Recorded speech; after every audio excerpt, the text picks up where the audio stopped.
Hey, very good morning to you. I need your update, like, where we start. Finish the presentation now. I think my memory says that.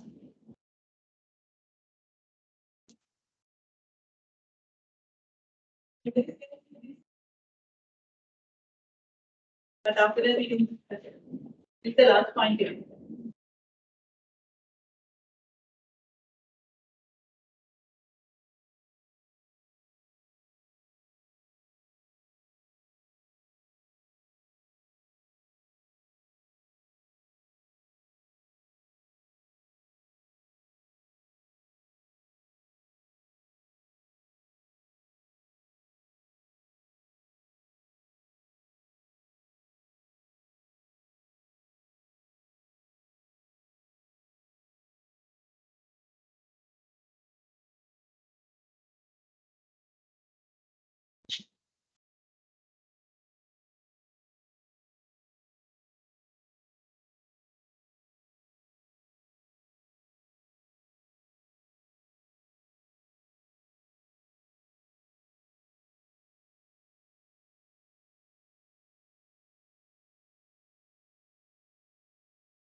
Hope you have enough visibility in the class. So very good morning to you once again, and hope you are ready for the class. Last week we started discussing and also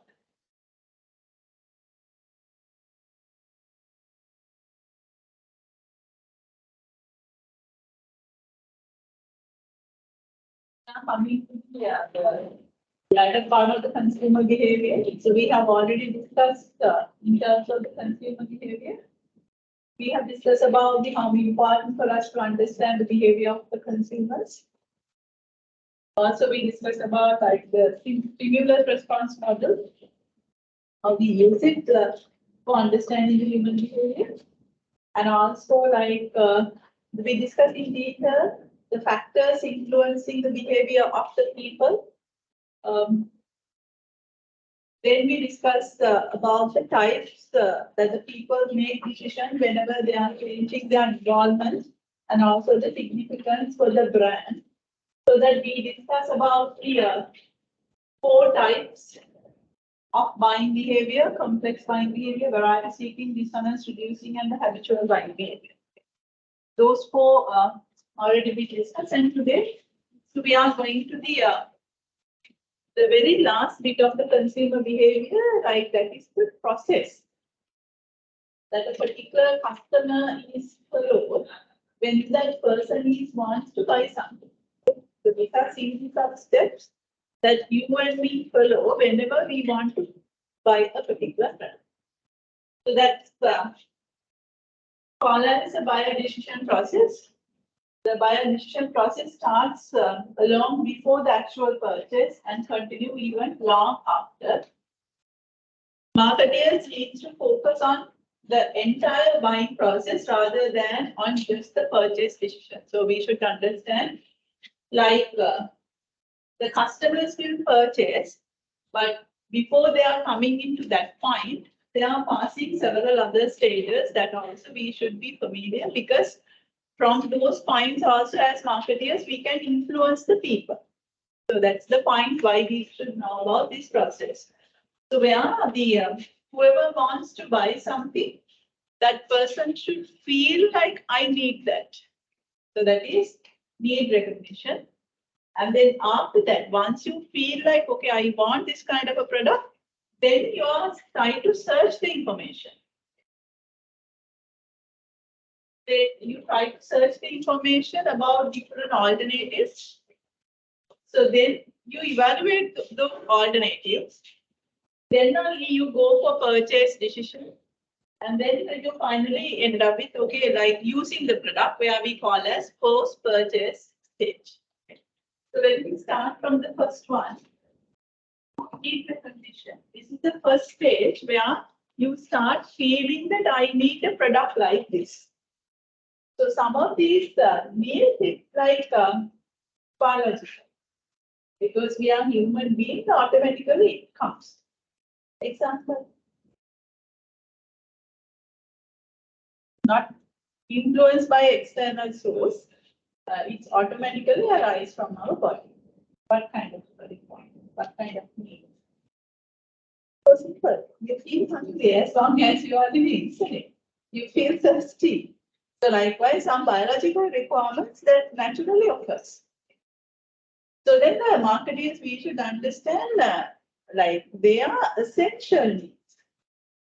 People must fulfill. Like as the Maslow says, we can't live without that one. So that if you are a marketeer who is in that industry, so you should understand your market is anywhere there, like restaurants, hardly they close down. So water supplies, it's an essential product. We can't live without the water. So luckily air is naturally comes to us yet. Okay? Unless otherwise people take it as a business once again. But even in Sri Lanka, the water is we naturally get it so that there is no price for water. But like some other countries, the water is also commercial product because they can't take the natural water that they are taking from the ground. But in the Sri Lankan context, so as a marketeer, if you are in that kind of an industry, you should understand anyway, people get the need automatically. But there are some other cases where as a human being, for you and me, so some of the needs, it's not naturally occurs. Our mind needs, not our body. Right one. Our aspiration needs it. Not the body. Because the previous one I said that biologically it's great. What are the things that your mind needs, not the body? There are certain needs you want into your mind so that you want to purchase. Yeah, some entertainment. Yes, you want to keep yourself happy. So that's why you might be going for a film. So that might be the reason that you are going for a park. That might be the reason that you are listening to a music. So that also you should understand as human being, the people need some relaxation. And there are some other needs where it's not to your mind, it's not to your body, some external forces arouse it.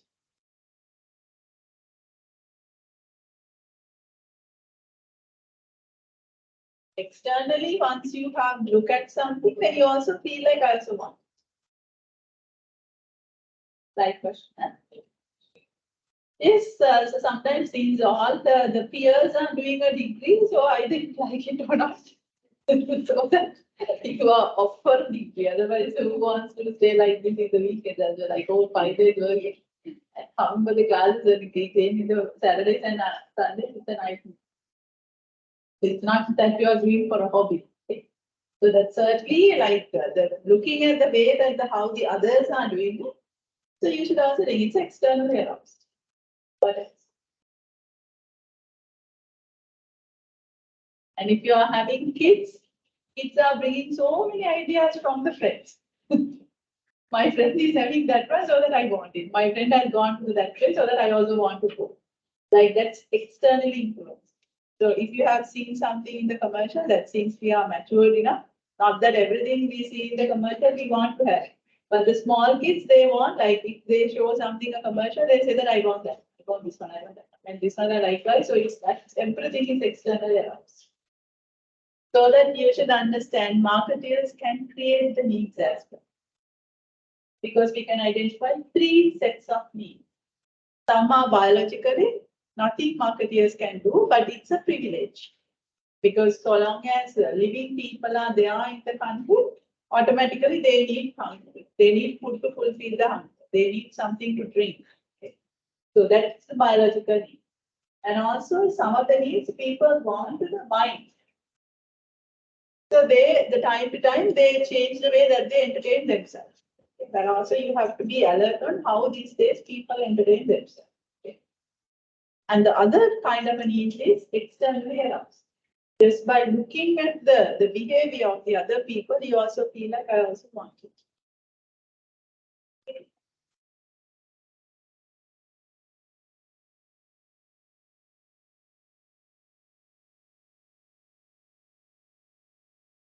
The process is what we call as minor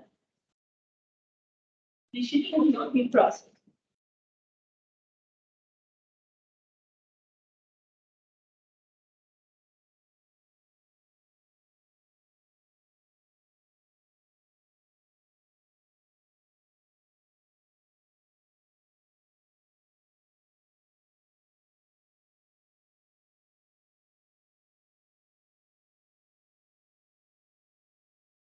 So that's the first step that I'm referring to, the need recognition. So the needs are in 3 types. Needs are in 3 types. Take it down. Needs are in 3 types.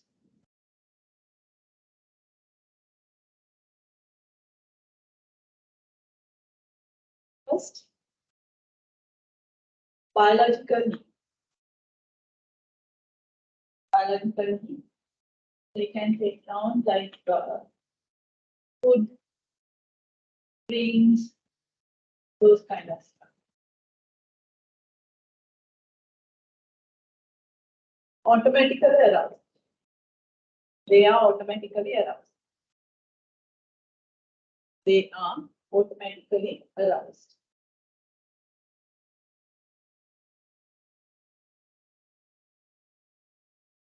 Then the second type is psychological need.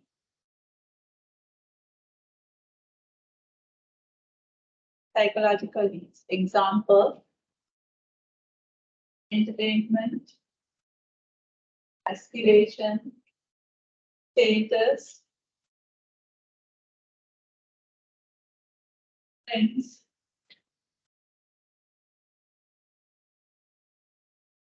socialization.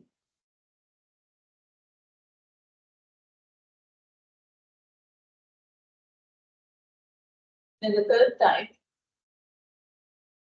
externally aroused need. Externally aroused need.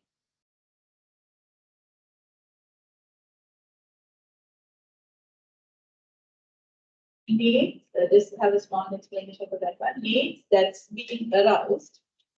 Needs that are being aroused.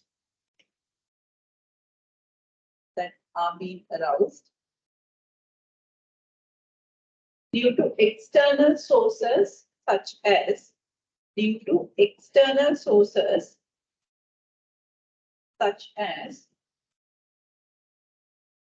friends,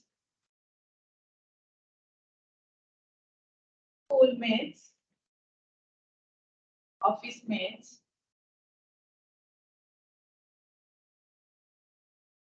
and commercial sources.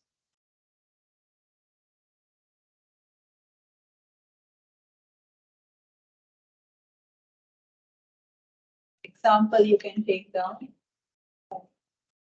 the education, higher education, sorry, not the education, higher education,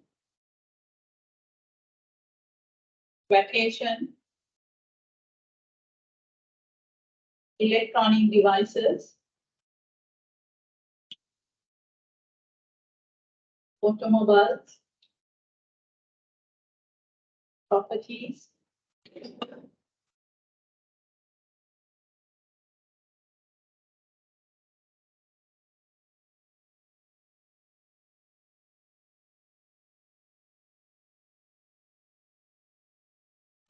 So likewise, we should understand, like, as marketers, we should know some of the needs, it comes automatically, nothing to do with it, but it's a privilege. But whereas the other ones, we can externally create it.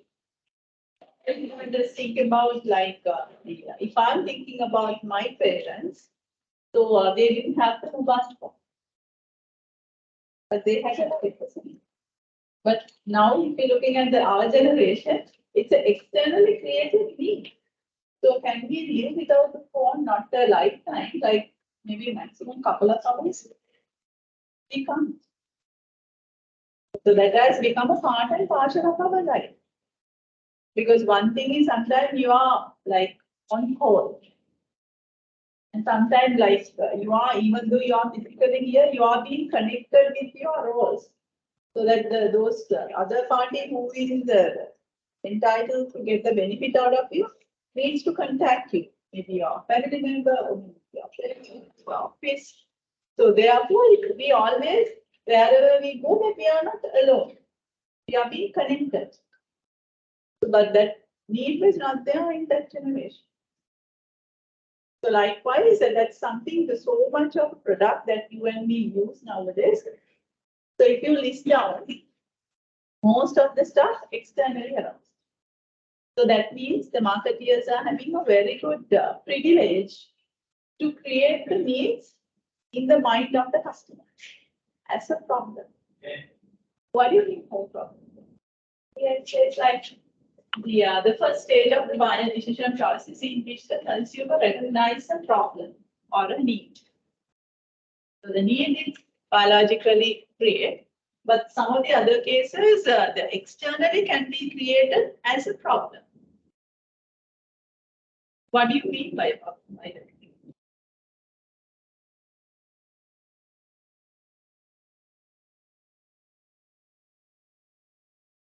The adult group, so like you have faced so many problems in your life. So then what is the problem? The example of that the problem means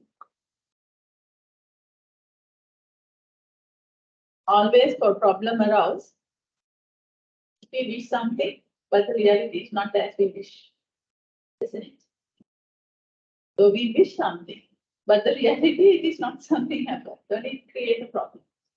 So the problem is always a gap. If you feel a gap in between what you desire and what actually is there, then you start seeing a problem. Like, say, for an example, you wish that if you have a degree, but the problem is actually you don't have, isn't it? Then for a smaller time period, it's a problem for you. So that's why you're here.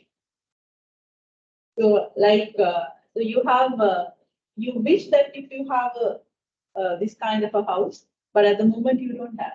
So long as you have it, until you have it, it's a problem.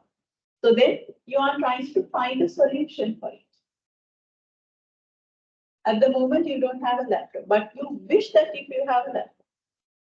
So then once you have a wish and the actual situation, if there is a gap, then you take it as a problem. So then you are finding a solution to fill that gap. So then you are trying to find a solution in terms of buying a house, in terms of buying a laptop, in terms of buying an automobile. So whatever the way that you are trying to fix up that gap. So but so long as you don't see that gap, then there is no problem.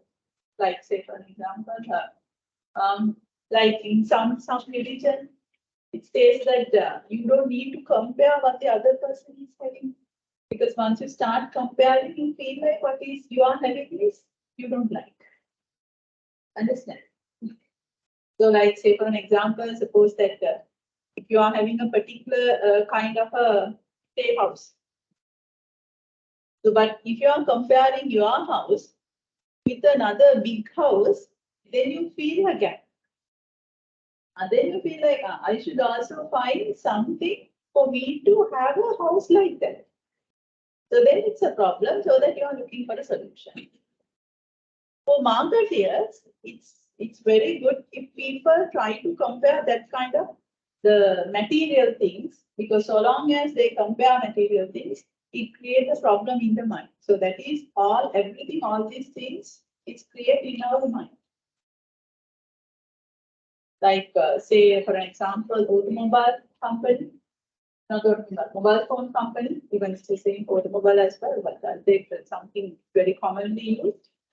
So like now we are using a mobile phone. So you are happy with it. But soon another version comes. So the companies are promoting it. The new version has come. It has their experience.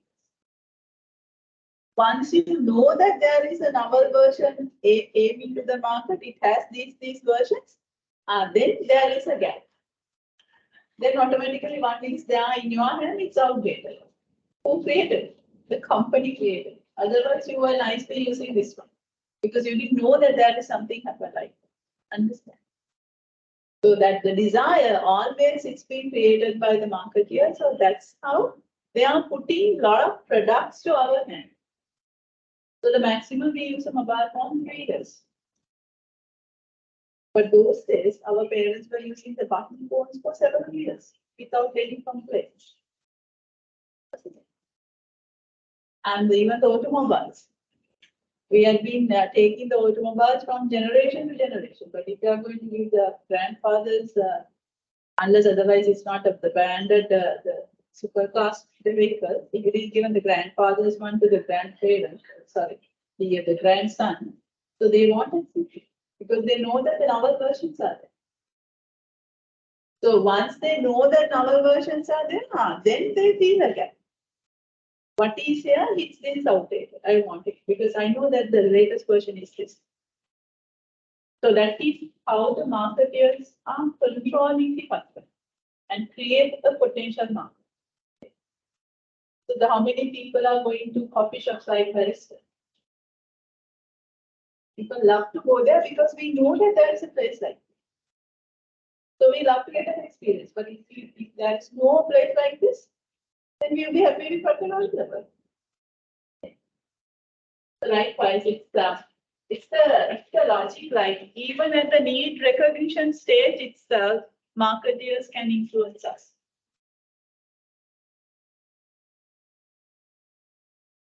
Then once we realize, okay, now I don't have a laptop at the moment, but I wish if I have. So then you are searching information. So you are searching information on two things. One, about the product, and then about the brand. If you are not familiar with the laptop, you don't know like what criteria you have to look at whenever I want to buy a laptop. Isn't it? If you want to buy a laptop, I personally don't know what are the criteria I should look at. So first, information should be searched for that. For me to buy a laptop, I might be asking from the friends. Now I want to buy a laptop. What things do I have to do? I'm not a technical expert. So then the technical experts will say that, okay, you look at these things.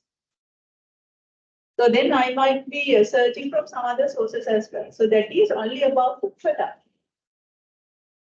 And then based on these criteria, I will look at the different brands. So Apple, this version, what is the RAM? What is the hardware? What's the operating system? So likewise, that criteria, what I have already searched in the product stage, and now we are going to search it at the brand stage for different brands. So therefore, information search is always happening in two stages.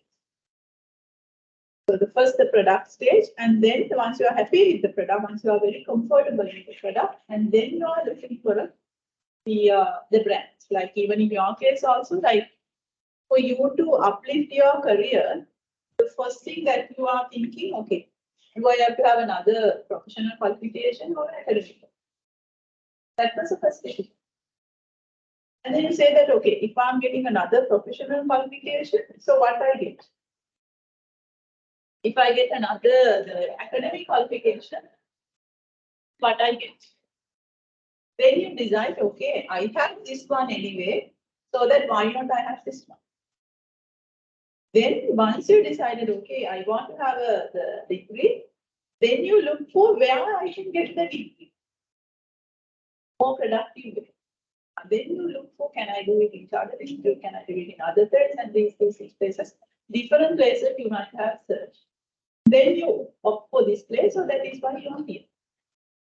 So in those cases where we search information from different sources, like asking from family, friends, the neighbors, and also commercial sources like advertising, sales promotion, maybe some websites, and some public sources like mass media and consumer ratings, and some internet search, and some experiment, like sometimes you may have the prior experience. So of handling and examining or using the product also, you will feel like whenever you want to purchase a car, you will have a test drive. Experiential source. First you experience and see that how I feel this. So whenever you want to buy a smart TV, you just sit and watch, and you change to different the sounds levels and different the channels and see whether how good it is. Experiential source. So likewise, from different sources that you are collecting information for two stages, for the product stage as well as to the brand stage.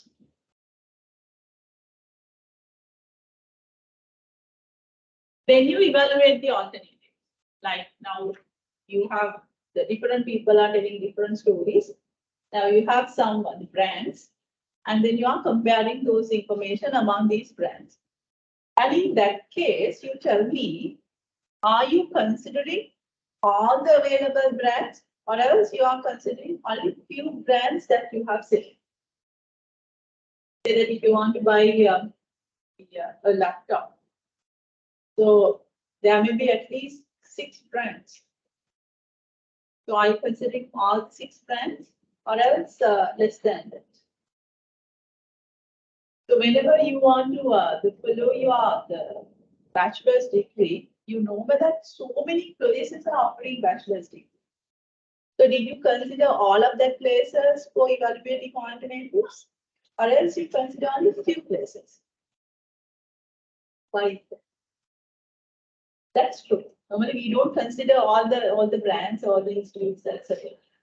So why you have only limit to only a smaller number?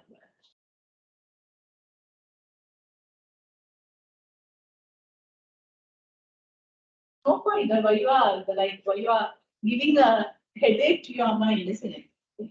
Because anyway, if you are not going for those funds, and anyway, if you are up for these, the whatever available in this a small number, so that you will consider in detail analysis for that. Even whenever you want to have a drink, soft drink, say that you know that in Sri Lanka we have at least like 20 soft drink brands. And maybe if you are considering all the functional drinks, tea, coffee, and everything, you may have a range of 20.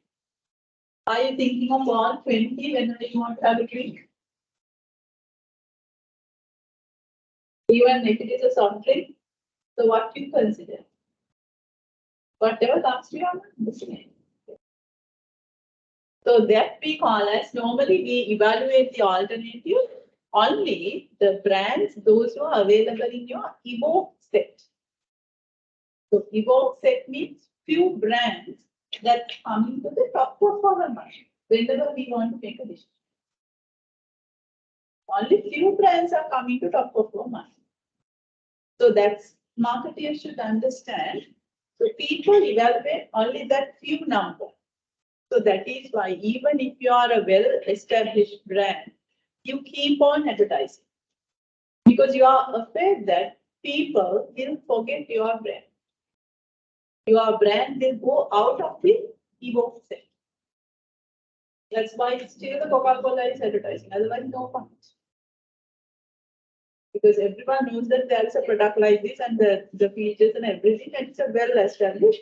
But why you are spending again for advertising? Because you are afraid that when it's come to the people's decision, so the people may not, that will not come into the top of the mind. And that's why, like, say, people keep it in the visible places. Because just by looking at it, and that comes to the top of your mind. But if you didn't see it, then it doesn't come. Understand? That is how the marketer is influencing this stage.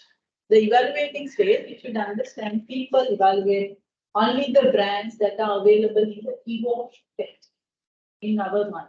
Evoke set means the few brands that comes to the top of our mind whenever we make a purchase decision. So therefore, the marketeers should do their promotion or whatever the things to keep their brand in the evoke set.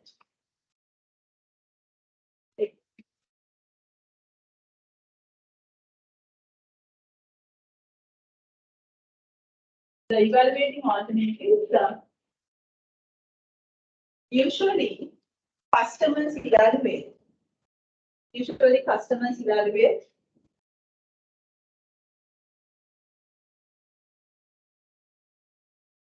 only the brands available.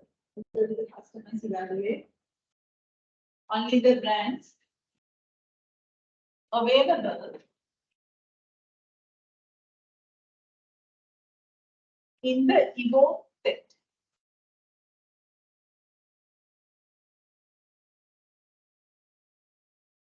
Then write down the evoke set means. Evoke set means few brands. Evoke set means few brands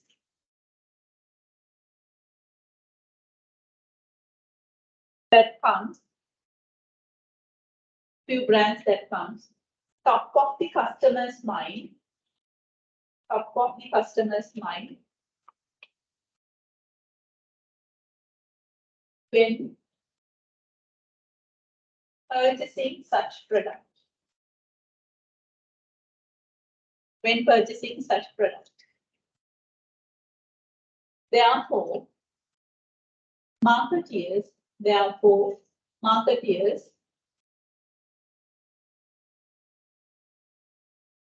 should keep on promoting the product. Should keep on promoting their product to be in the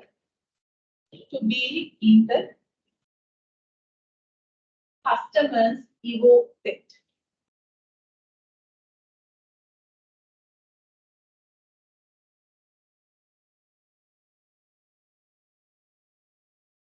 So that's why, like, sometimes you might have experience.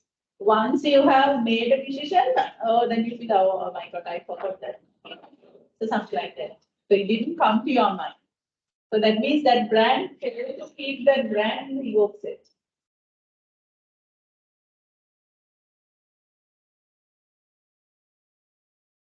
So then we go to the purchase stage. Okay. So we evaluate the alternative within the brands that's available in the evoke set, and we decide, okay, we'll go for this laptop. Okay. So the purchase stage, in a sense, now you have the money, you go purchase it. Stage also.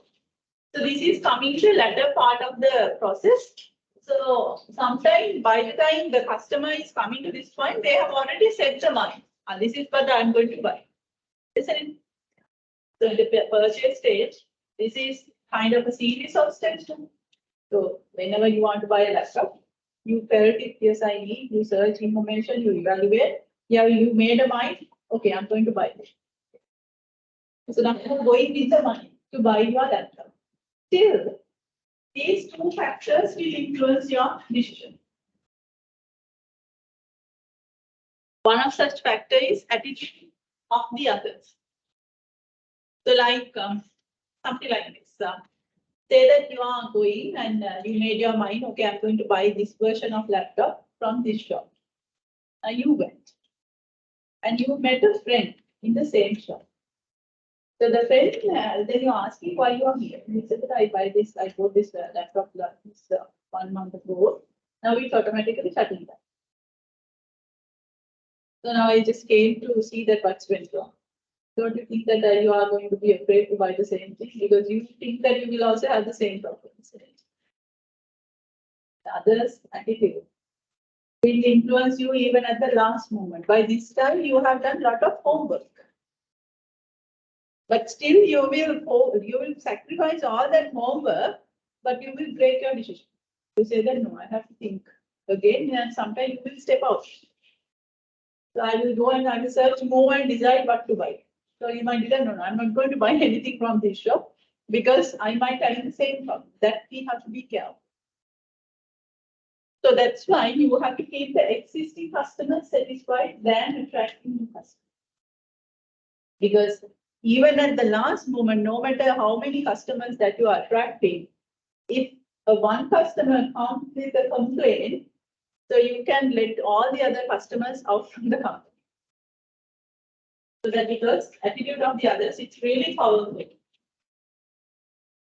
And the other one is unexpected situational factors. Like say that, okay, now you have feel like you need a laptop and you have collected data and you have analyzed.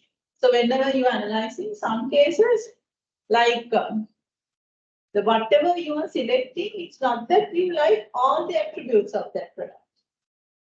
Sometimes maybe because it's too expensive, it doesn't fix up with your budget. So that you are like, make your mind, okay, I'm not going to go for that version because it's exceed my budget. I will go for my second wish. I can't have that much of a high target because it's not possible. Understand? Then you go for the second best option. You make your mind, now you're going. But once you go there, you realize that the one that you have sacrificed, that is on discounted price. So the earlier you had a like 50,000 difference, now the difference has gone down to like 20-25. Now you push your budget up to go for that option. Don't you think so? So that marketers know it. Our mind is like that. That's how the people make the decision. So therefore, that's why the nowadays a lot of companies are doing on-site promotion. If you go to a supermarket, so they say that today these products are on discount. Because they know that no matter how much that you are brand loyal, especially in a crisis like this, once you see that there is a price discount, certainly you change your brand. So that's why in a lot of cases, the situational factors are being used to give the on-site promotion. And some people just coming with a cart in the keys and saying that today we have a promotion. If you buy these 3 items, this one is free. Because it's better. Then sometimes you may not have an intention of buying. So you may need to have only 1 or 2, maybe another brand. But you change that brand and buy, and then anyhow you find the cheapest item out of that cart, and then you go to the cart. It's a stimulating people even at the purchase stage. If you want to take down the example of both cases, you can take down like the purchase decision influence on the attitude of others. Influence from the attitudes of others.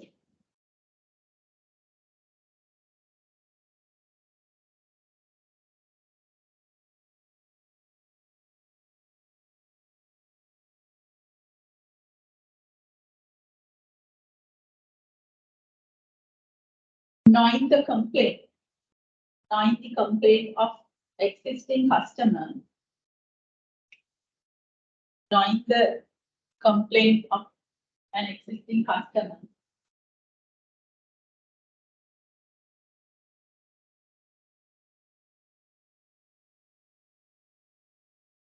Future customer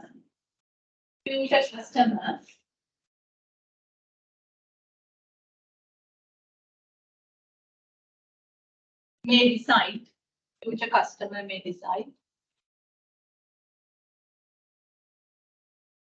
not to buy that brand, not to buy that brand.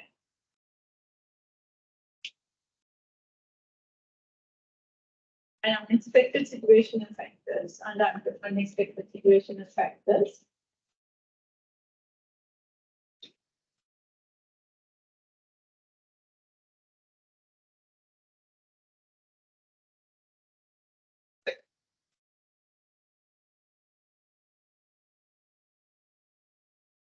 If purchase situation gives If purchase situation is some incentives,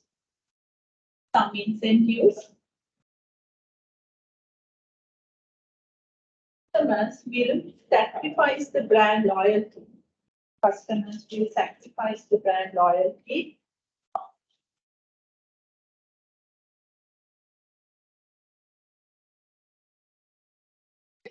and select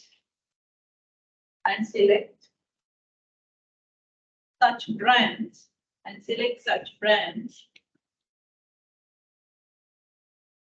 to enjoy the incentives.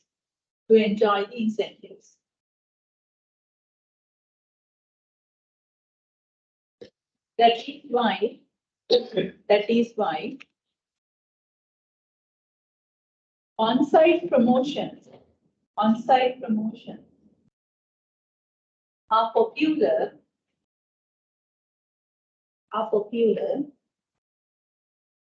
in FMCG products.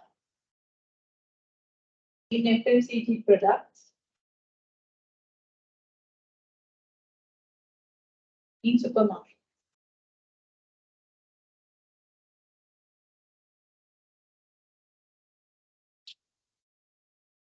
Okay. And the last one, post-purchase situation where you start using the product. Okay. Whenever you are using the product, that is the stage where you compare your expectation and the real performance. You purchase a laptop, now you are using it. Then only you realize that what you thought was able to give with this product. So that's the place where you decide whether you are satisfied or not. So that's what you are satisfaction. The feeling comes in this stage. And also this is the stage where you start feeling dissonance, whether you have made a correct choice. So then how should marketers keep their customers happy in this stage?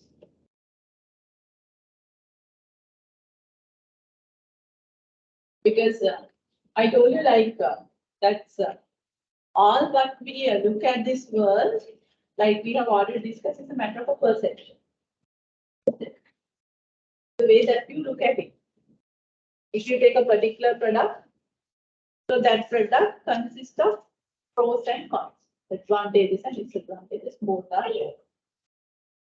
So then, what the sales people are doing, so they highlight all the advantages. But they are not highlighting the disadvantage. When you are asking the questions about the product, so that means, like if you are pointing out some disadvantages, at that point the salesperson won't ask like, are you going to buy? They never ask. So that means, so your buying intention is low because your mind stopped with the negative side of the product. But slowly they bring it into the positive side. So that means they ask you to forget the negative side, look at the positive side. When you start looking at the positive side, they close the sales. Type of money game. Okay. So they close the sales, and before you start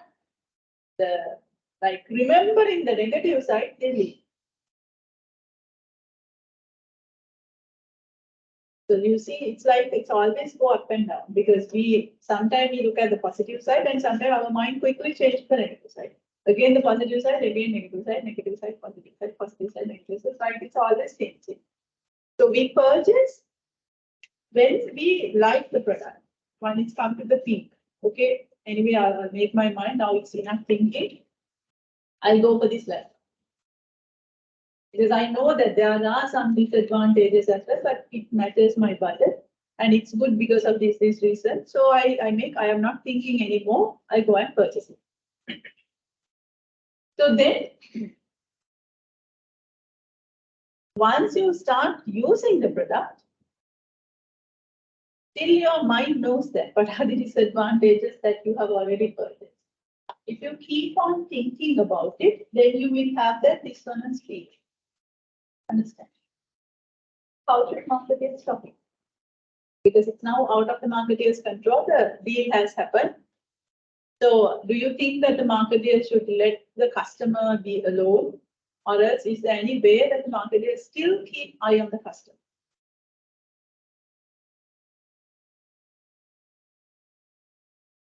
Yes, you can give the warranty.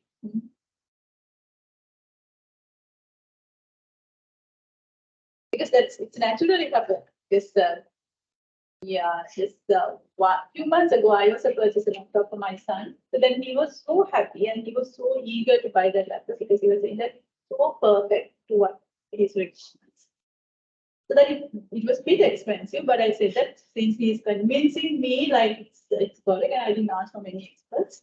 And I said that, okay, you take the responsibility. So if you're saying that that is fine for your programming or whatever the requirements, if you're okay with it, I just ask from, only ask from one person. He said that what my son telling was correct. Okay? So then normally the laptop purchase, it won't happen in impulse. Like if you take some time homework and this one, I just went against, I just trust him, I just purchase it. Okay, like need recognition, alternate evaluation, that all bypass. Okay. And then after that, like once after purchase, now my mind knows that. So I didn't ask from anyone. I'm also not expert. I just rely on him. So I just show it to some of the experts, and they say that perfect, more than enough for his requirements, like Python, C++, so some of the software that he's doing. So then, so all the friends were also like telling that, oh my God, like you are having a very good laptop. So he was really pleased and he was very happy, the post-purchase stage. So then he started searching again the internet. Then he realized there are some other laptops available more than the features that he has taken, and the price is relatively low. Now he is coming behind me and showing me, right, Amma, you see, like, so this is much more better. Then I said that this is post-purchase period. And also, like, the problem is created once you know that something better is there, what is there in your hand, you don't like. Understand? So now he is going to that stage. So after a couple of months, he is trying to say that more good products are there in the market. Now he's trying to say that this is, I said, no. So it's a kind of a dissonance feeling how we get. Because then he will get dishonest and he may not love his product. Because if he's going to do it for his lifetime, it's going to be so dangerous. Because once he married a one and he's looking for a good other thing, then the one what married is outdated and lifestyle. So it's a psychology. Okay? So I said that no. Now you say that this is good. There may be thousands of other good alternatives, but don't search for it because it makes you sad. Because you can't get it. So that's the only option because you made your mind, I said that, I like it, no complaints, I'm going to stay with this. So you decided, now it's your product. If you are looking for all the other good things and you are looking at those things, anyway, you can't have it, but you're always not happy. That's true, isn't it? So whatever you have it, you live with it. So that is one of the dissonance feeling the customer will have. So it's naturally happen. He's just 13 years old, but if it is the same, you and me also having the same thing.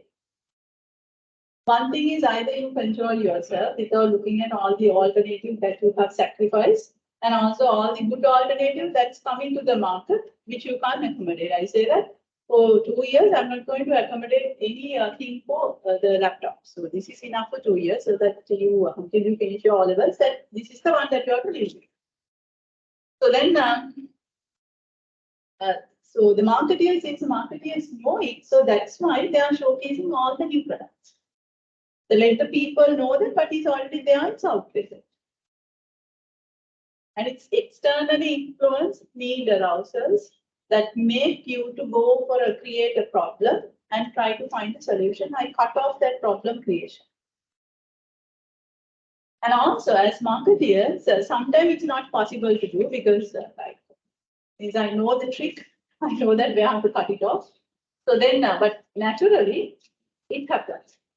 So that's why sometimes marketers, even after selling the product, they call you and ask, are you okay with the product? So if you have any problem, just call me. I'm always there. It doesn't mean that I have already sold your product. So if you have anything, this is my numbers, you can call me. That's mostly happen whenever you are buying consumer. Like life insurance, the automobiles, the laptops, the properties. So likewise, there are people having that dissonance feeling. So soon if start creating a problem, you are not asking sources, some other sources for the assistance, you simply bring that number. Then still the customer is under you. Because if you lose the customer is going for some other information sources, then again, the customer will find some other things. Then the customer start feeling that, oh, I have been cheated. And then the customer will never come back as a repeat customer. Understand? It's like a mind, how we are going to keep the customer, the title with the brand that the salesperson can do. So they have to do it. It's a matter that we call as like the relationships are much more important than the sales. Because once you hit a sales target, it doesn't mean that that is the end of the process. Even at the post-purchase stage also, keep the customer's mind that this is a good product. This is the best product I purchase. Don't let customer to think about the negative side. If you start thinking the negative side, then only you look for on. Right.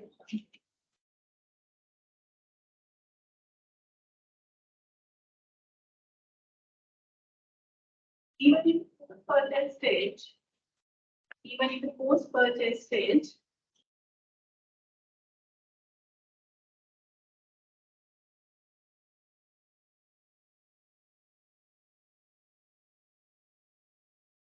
people thinking whether their selection is correct or not. People are thinking whether their selection is correct or not.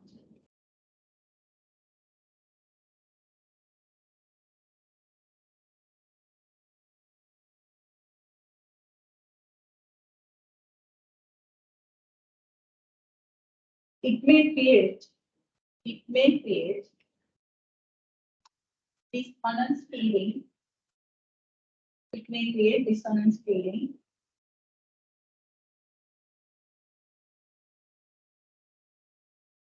Once customers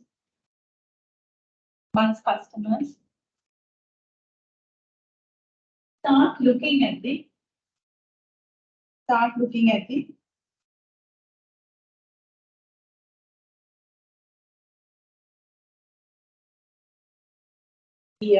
negative side, start looking at the negative side,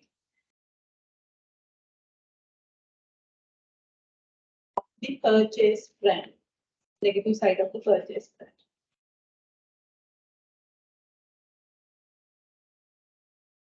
Therefore,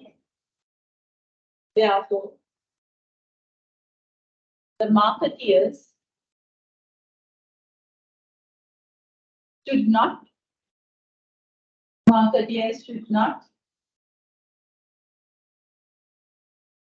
keep the customer alone. Keep the customer alone.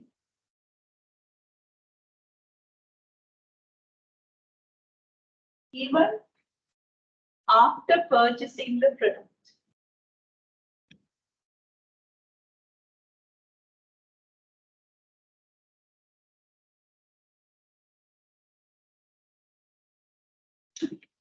Building up a good relationship.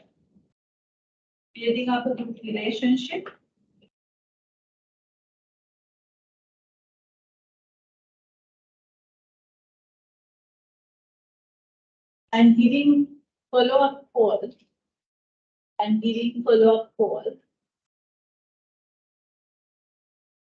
to make sure, giving follow-up call to make sure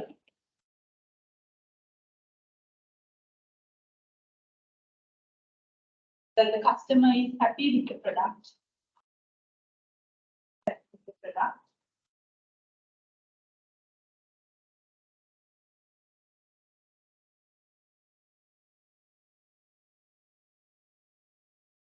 You see dissonance feeling.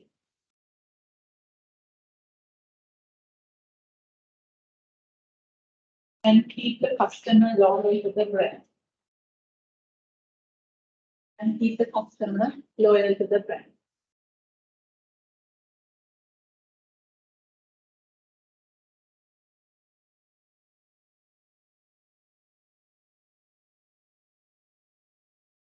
Like a life lesson for you from me. So that's how I look at my life. So if I made a choice, so I'm not looking even at dress. So once I purchase a dress, I don't even look at the other dresses, because if I'm looking at it, automatically create, oh my God, I've got to go for that one. So that's every day we are not happy. Because it's a matter like how we look at it. So you look at the positive side, say that I have the idea. Something like that. So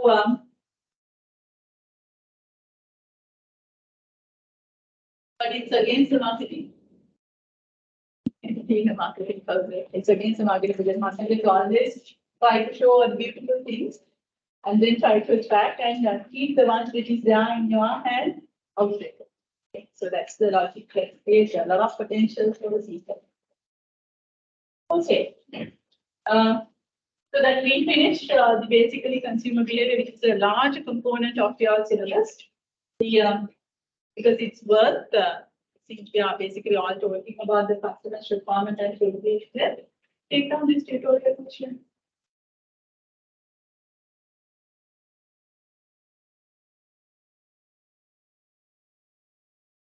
Customer follows. The customer follows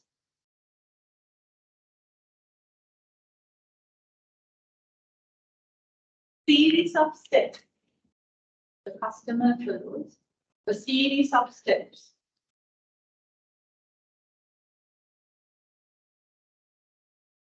when purchasing product. When purchasing a product.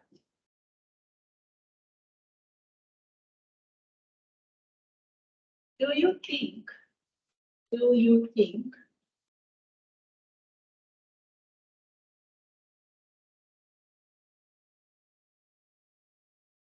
the customer gives? Do you think the customer gives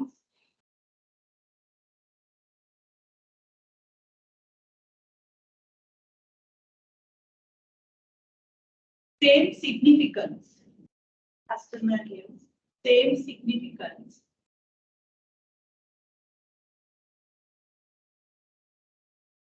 to such series of steps.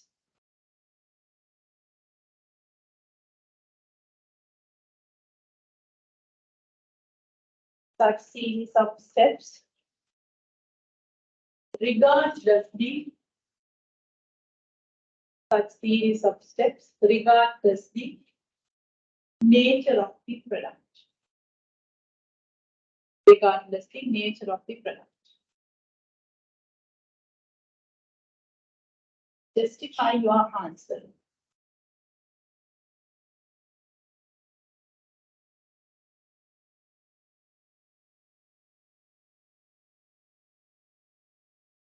See whether you can handle a question like this. I never asked you to explain since you are practitioners. I will never ask you to explain what are the steps in bio decision making process. I don't undermine your the profession. I do respect so that I keep the question more practical.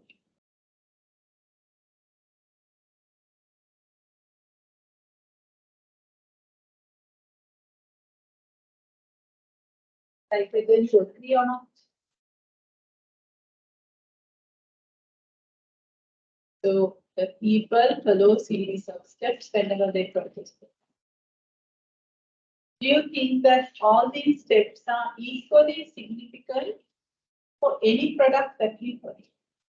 That's my question. Who says yes? Who says no? Really happy that everyone is saying no. Why? I have seen like some of the hands were not raising. So, it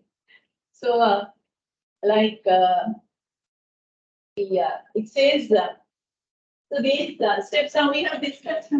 We know that these steps are following. But it's a question like whether we are giving the same significance, same weight for each of these steps, regardless the nature of the product that we are purchasing. So that it's only thinking fine. So you just get the way that I'm thinking.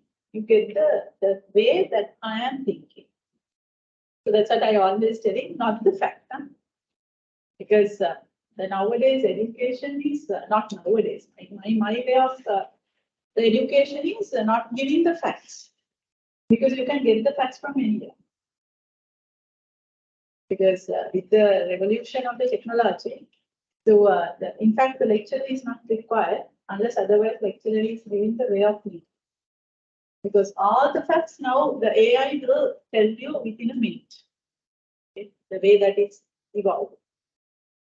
So if you are there to memorize the facts, it's not the education. Then you don't need to come for the class. You can take all the facts from somewhere in the corner and then you just memorize. But you can't reflect it. Because if you show that you are a really educated person, you have to show the way that you are looking at the issues in the corporate.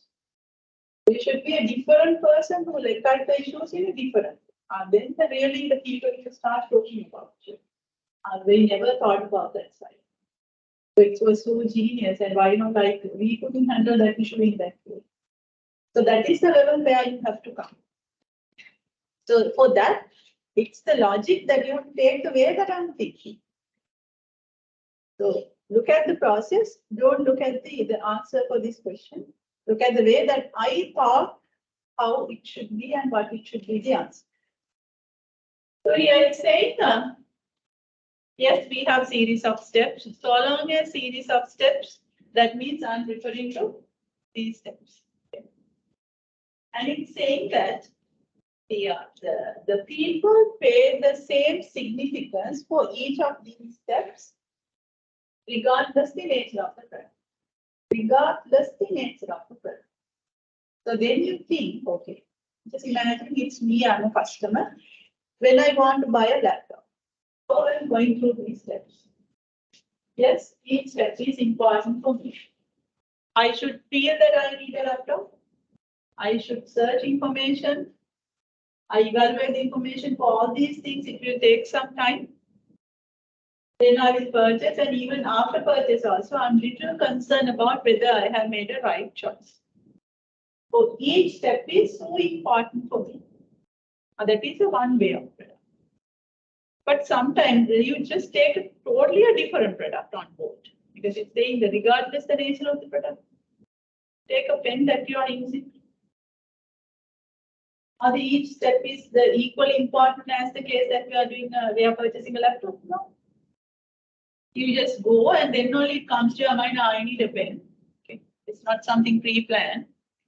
So then you saw that, okay, I need a pen as well. So since you saw it, the need arose. Okay. And you are not searching information and evaluating the alternative. You just take the pen and see whether it's writable and simply go for it. Isn't it? Even after purchasing it, you are not thinking about it. You simply purchase it. If it not works, then just throw it. That's why here it's saying that we discuss this series of steps, but that is not commonly being used in all the products. So the answer for this one is no, we don't agree. So these are the series of steps. That means you have to explain the series of steps first. And then regardless nature of the product means you take one, say for an example, if a particular person is purchasing a laptop. So this is how it goes. Each step is important. And taking some time to pass the each step. But at the same time, if you want to buy a pen or maybe like a candy or maybe a book or maybe like a dress, maybe a dress for the daily use, not a functional dress, not the wedding dress or something like that. So then you don't pay that much of attention to each of these steps. And even sometimes you might bypass it. If you want to purchase a pen, you won't search the information. You simply feel like you want and simply go for one purchasing. So therefore, this statement you don't. So that should be the answer. Just find out your answer so that you can be able to answer it.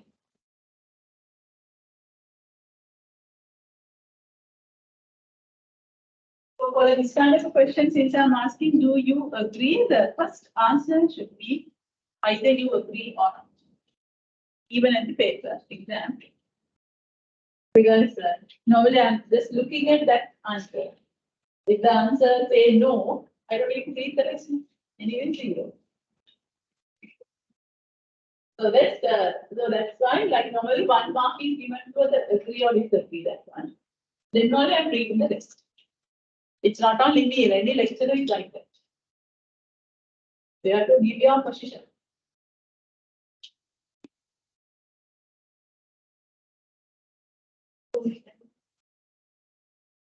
Yeah, mainly this applies. That's a very good point. Yes, it mainly this is all these each and every step is very important for expensive product, high important, but less important product. So some of the steps that we bypass. Yes, true, very true. That also you can even write.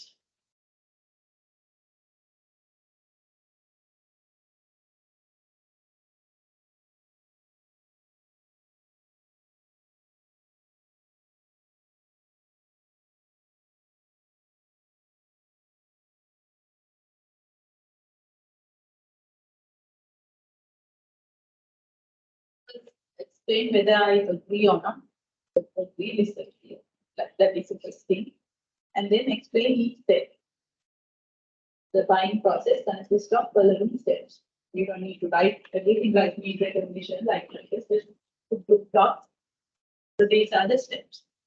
However, these steps depend on the nature of the product.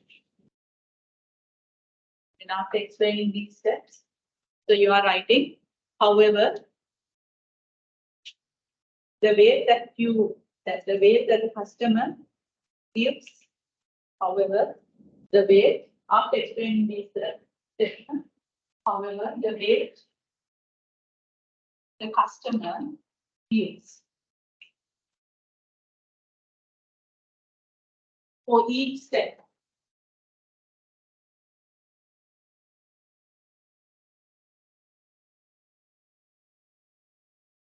Very good question.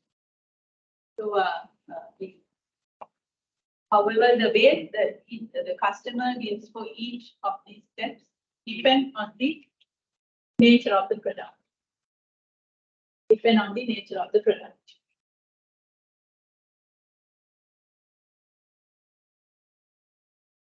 For an example, when buying a laptop, for an example, when buying a laptop, within bracket even you can write down expensive product. All the expensive products, it's the same logic.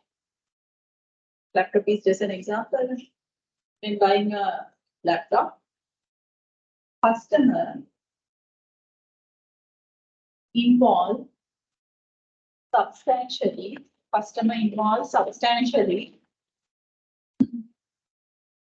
in each step.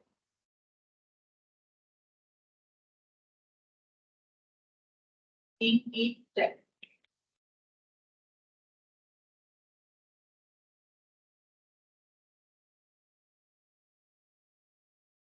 But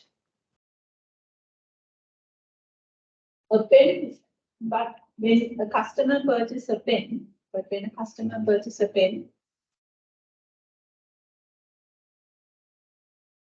so within bracket you can say less expensive pen, within bracket less expensive product, close bracket. Customer may even bypass certain steps.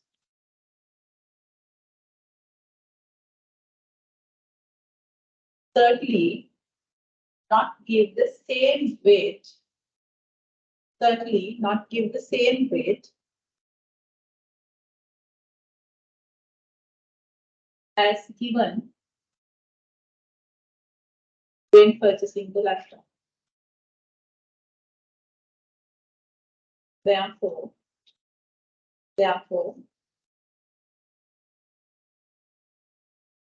the significance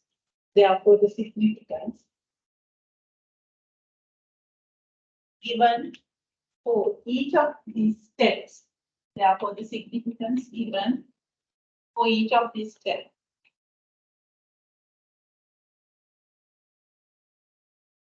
depends on the nature of the question. Depends on the nature of the question.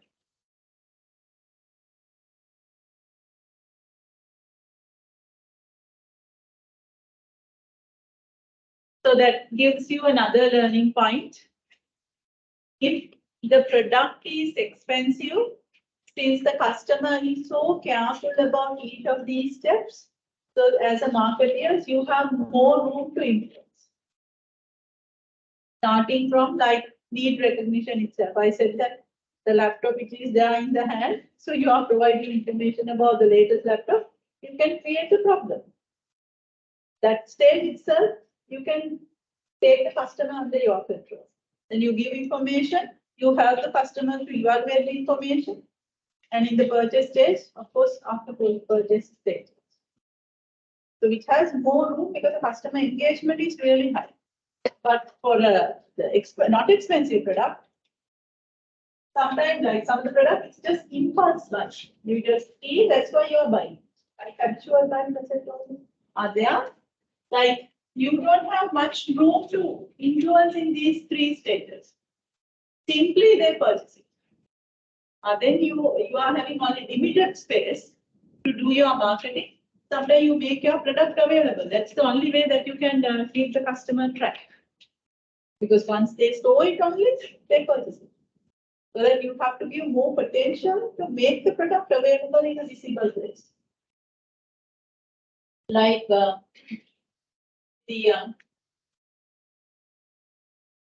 I told you that the Unilever, that the class example, and then after that the paper break, and he asked a smart question, so I'll go back to the question after the break.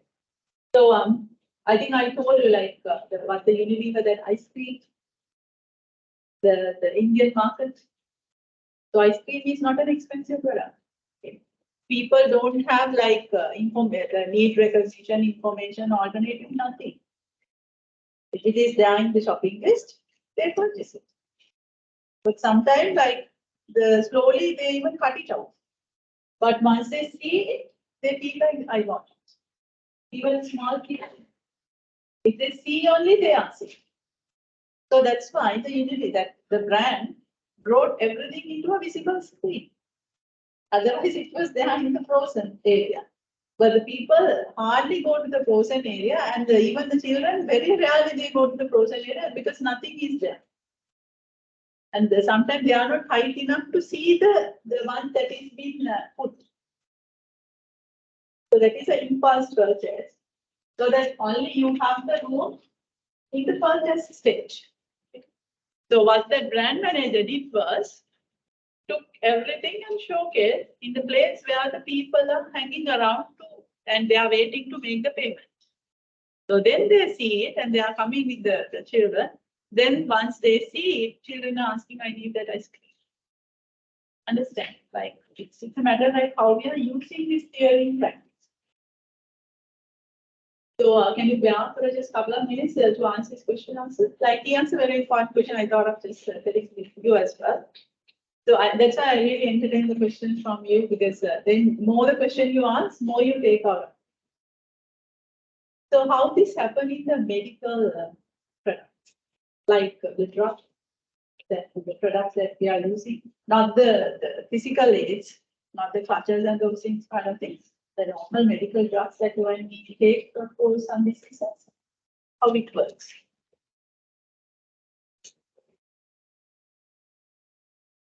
How we get the need recognition. Yeah. So it's a combined. Like we should feel that we are sick, and we should feel like that we should go and take the medicine.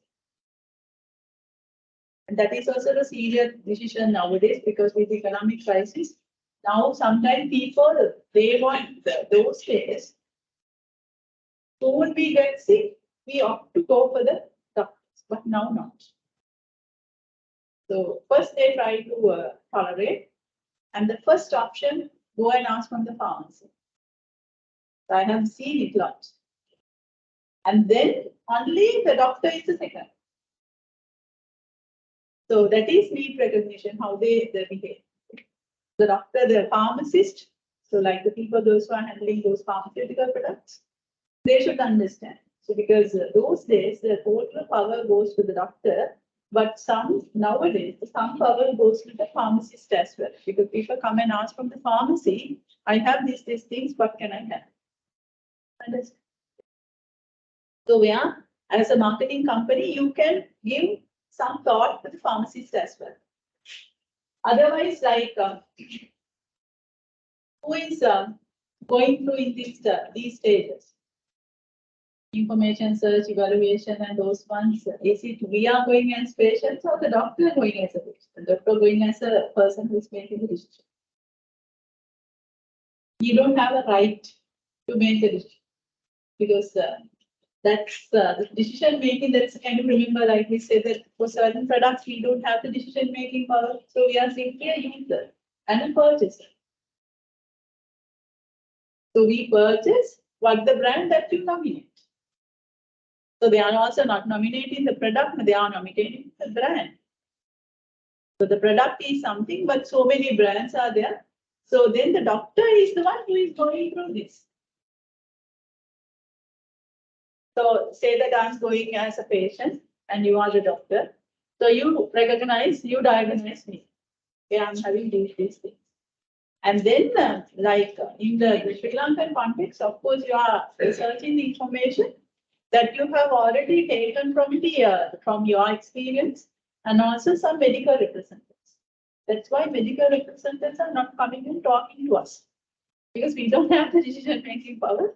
They are going and consult the doctors.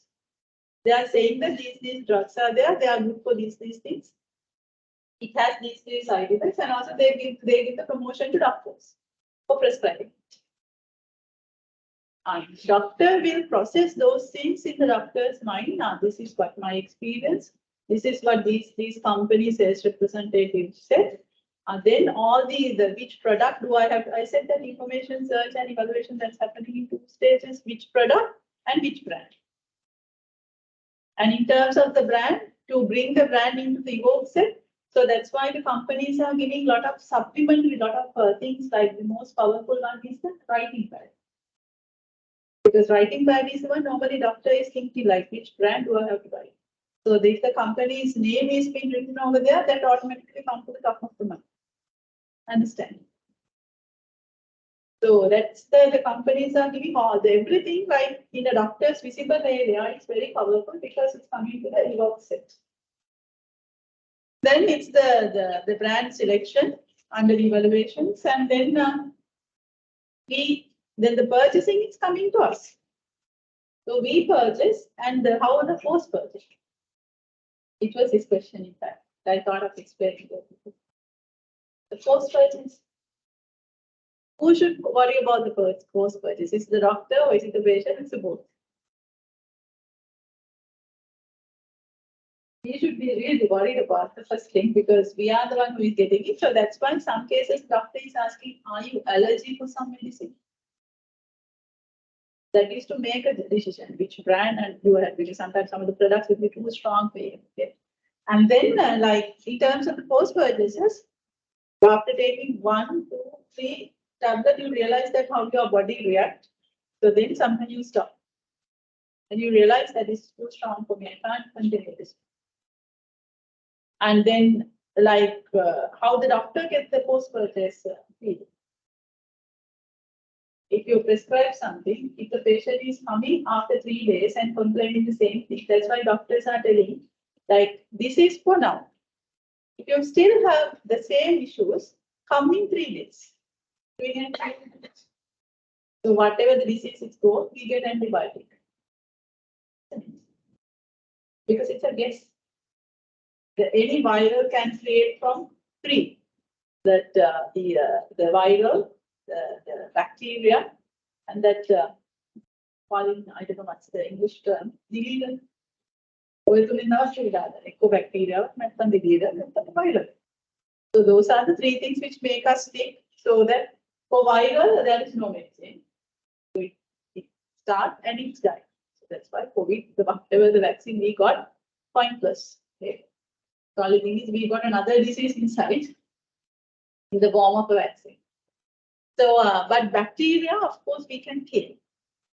So that's why for whatever the things it say that if you have fever, they give antibiotic. So then they are guessing that this would be a reflection of an antibiotic attack, the bacterial attack. So that as a guess, I'm giving it. So post-purchase behavior, how it goes, saying that if you are still continuing that, you do these blood tests, and they are giving medicine only for that 3 days. And the post-purchase behavior is matter for the doctor. So that's why the doctor is asking patients to come with the reports, and they might change the medicine, and also that is a place where they really diagnose what's the problem. So it's totally different. So that is the first time even I also thought like how this works in the medical field. Thank you very much. So let's go for a break. 20 minutes I can accommodate for you because I can have the class until 3.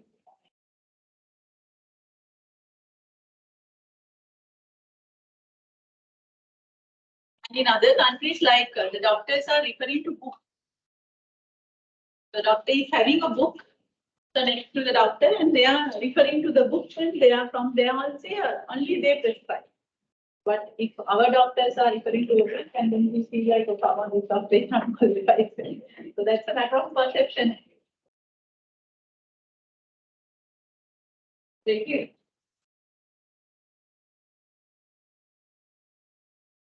Take a break.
Over one negative.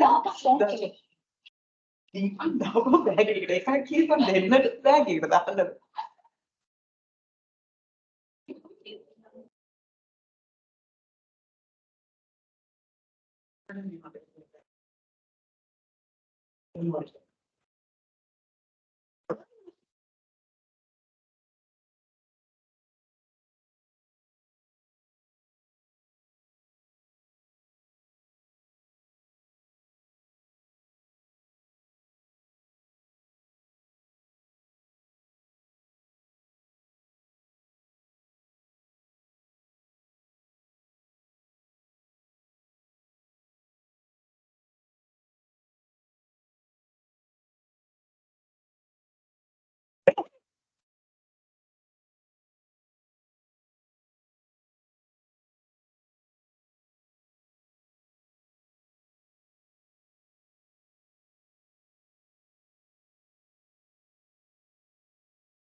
When they are giving enough time for the lunch.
There are numbers like just not a message you do for someone starts.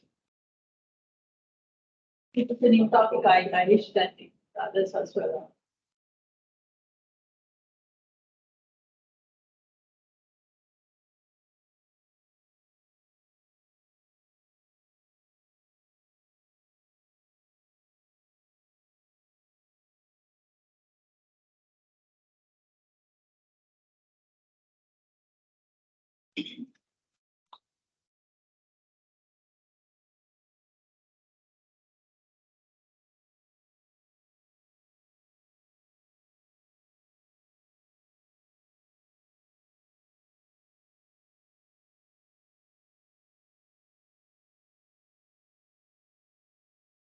So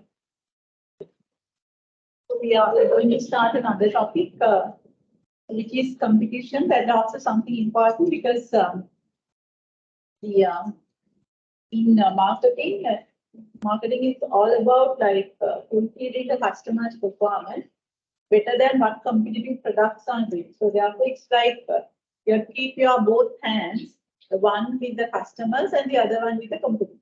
So both these topics are so important. In fact, like we spend a lot of time for the consumer behavior that because it's deserved. So that is something important in the marketing of the thing. So now I'm going to go to the other part, which is the competition. So the topic says the creating competitive advantage. So what the marketers are trying to do is they are trying to do something that other competitive products can't do. So that's the whole idea. So you have to fulfill the customer's requirement better than what the competitive products are doing. That means there are certain the uniqueness that only available with your brand. That's the idea. So that's why here it's saying that creating that advantage over the competitors. So that is what we call as competitive advantage, where your brand is having some uniqueness, some advantages that you can give to customers that it is not available with the other competitive product.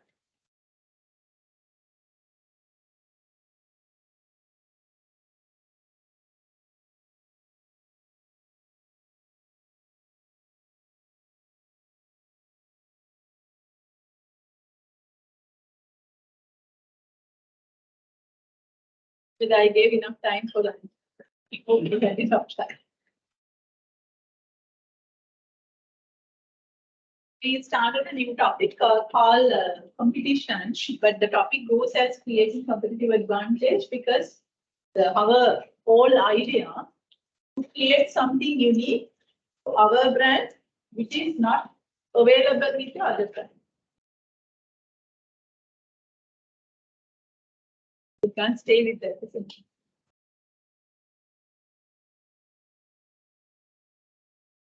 It's like I can also switch off because I feel like I don't have enough ventilation.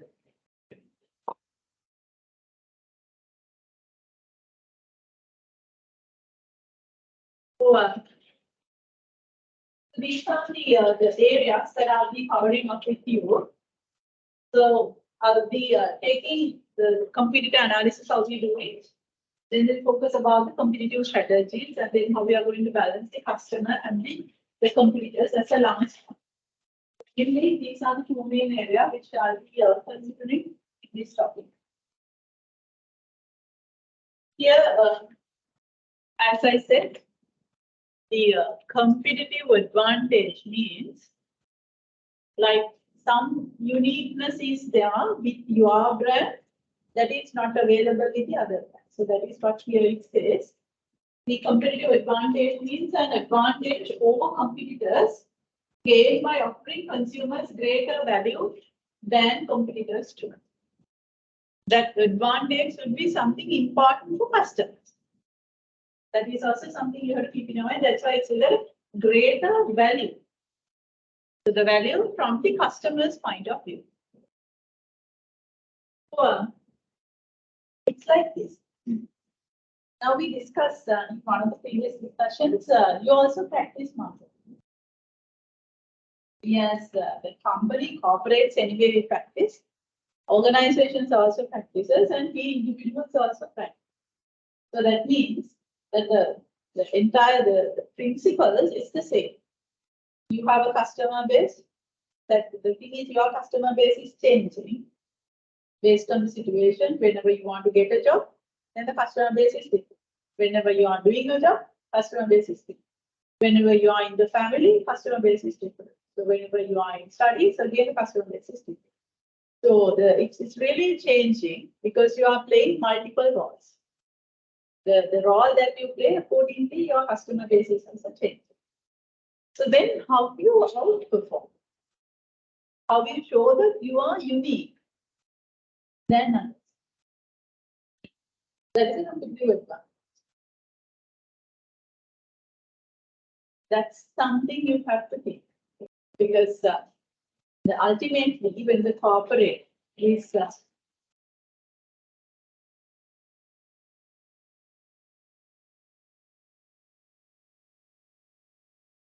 sorry, I had to start the online also there.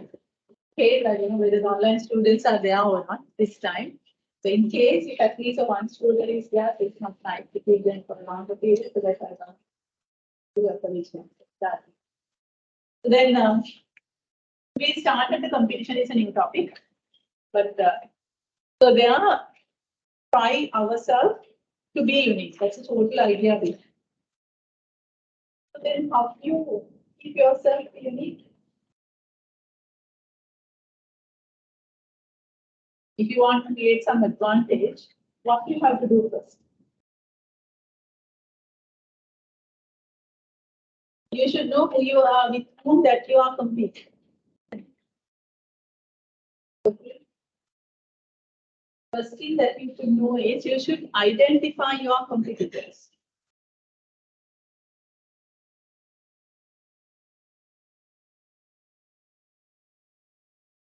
They are all alone, that they all went like that, tolerate tests. So, like, unfortunately, I can't say about this because that's why I just prepared and just added something horrible. Otherwise, even if I remove it, I smiley kind of size wise. So, if you want to keep yourself unique, where the first thing you should know with whom that you are competing. So then once you realize that, okay, I'm competing with these people, then you can assess what they are good at and what I'm good at. And what they are weaker and what I'm weaker. So whenever you want to bypass them, so are you attacking to their strong points or are you attacking to their weak points? Their weak points. So you have to use the maximum possible way that you are strong point to defeat the weak points, and then you have to go to your targets. So that is a logic. So that is what normally we do in the Go. That's what we normally do in any game. Like if you played any game in the school, so that is what it is. Like say that we are playing cricket, two parties are there. So you are playing against unlike the Sri Lankan cricket, like the time to time, like the Indian against it. But if it is a fair game, so you should know who are the members in the other party. Who are the other players in the series that all identifying competitors. And for the finals, with whom do we have to play to win the cup? That's all identifying competitors. And then the people are so eager, especially the players are so eager, opposing party, who would be the players? Because it's not that everyone is getting into the play. And also they are very vigilant, especially the leader is very vigilant, who will be the first one, second one, third one, both batting and bowling. So accordingly, you have to put your batting and the bowling. So that's a matter of just identify and assess each of the players. So in any game, you know that, okay, if this is the player and this player is good at this. But the weaker is this. Whenever you are nicely observing, like always, if a particular wicket to be taken, catching the weaker part. So the same thing in the commercial world also is. So you get to know once I start discussing. Then it's a matter like how you're playing the game, but the first thing you have to identify, second thing you have to assess each and every player. Then after that only you decide, okay, can I attack with this person or do I have to be safeguarded? Because you are not going to attack the person who is very powerful, because you know that certainly the loss is given. So then if you want to show that you are powerful, you are taking a weaker one. Like in a school, like if you have changed the school, not in a very small age, like after the 10 years on, Like it's very difficult for you to move to a new school and settle down, isn't it? Because already people they have their cliques and everything. For the newcomer, there is a high tendency of being bullied. So how we are going to survive in this kind of a situation? The first thing, once you're stepping into the class, you have to observe every single person. Otherwise, like once you go to the washroom, your lunch box is missing. Or else whenever you are sitting down, the chair would go. Never know. So likewise, then if you identify, okay, these are the people that I have to live with. And also like these people are good, but these people are so nasty. So that always you safeguard yourself from the notorious people, that you are not going to have a deal with them. But you feel comfortable with the people that give you the comfort zone. The same thing is happening in the commercial. Like even in a war, like say that we had 3 decades of war. So whenever you are clearing out a particular area as the head of the say soldiers, like CEO, someone who can, who is in charge of that clearing that say that mission. So first thing, you have a map. And you get to know about the scope. Okay, this is the scope that we have to cover. And you have to identify the enemies would be there in these places, because the enemy won't come out and say that I'm competing with not that way. So you have to guess. And some are visible, some are not visible. So then you are suspecting these people would be there in these places. Then after that, so you have to assess about from your experience and by observing the way that they are battling the field.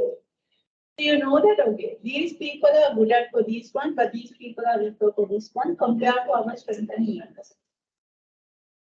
So then accordingly you decide, okay, if this is the enemy, we will attack like this.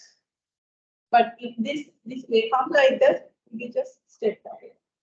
Stepping down doesn't mean that we accept the loss. That is also a strategy. And also, like for these people, we don't attack directly because we are not powerful to attack directly. We will have a guerrilla attack. So that because we are, it's there in the promotion, the competition as well. And say like accordingly you decide how you play. Like for a suicide bomber, so no one is go straight. Because you know that once you're getting closer, the person, the bloods. So likewise, it's a matter of identifying where your enemies are there.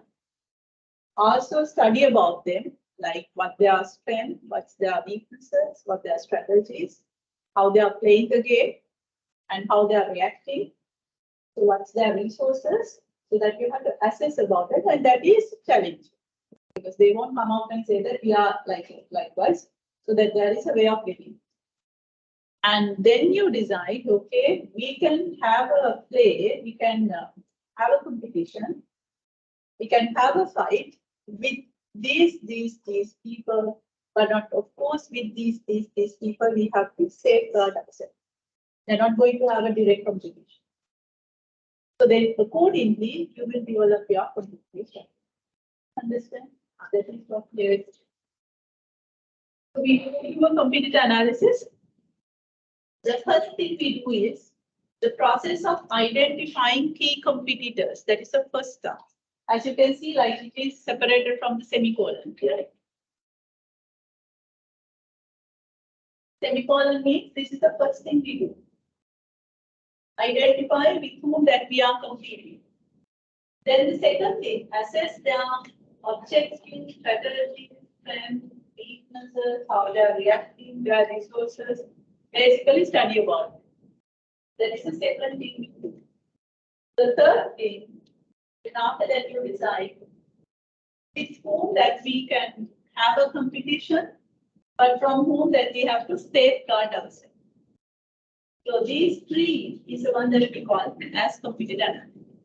Then having identified and having assessed them and having decided whom that we are fighting and from whom that we escape ourselves, then only you develop the strategies. Like the strategies that strongly position the company against the competitor and that gives the company the strongest possible strategic response. So this is the scope of your of our discussion during this topic. Clear. So let me start from competitor analysis. So to plan effective marketing strategies, the company needs to find out all it can about its competitors. It must constantly compare its marketing strategies, product, price, place, promotion with those of those competitors. Why? Because marketing is all about doing something better than competitors do to keep our customers with us. So that we have to do these three: identify our competitors, study about them, and then we select, okay, these people we can have a competition, but from these people we don't want to have a competition. Okay. So these three steps are the ones that we do in the competitor analysis.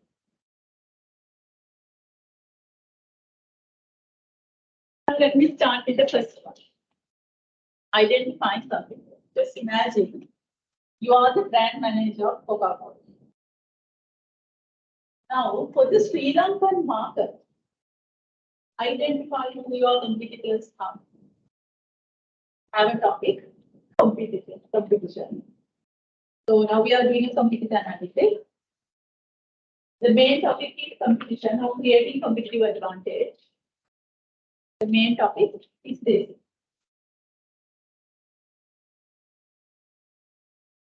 Creating competitive advantage.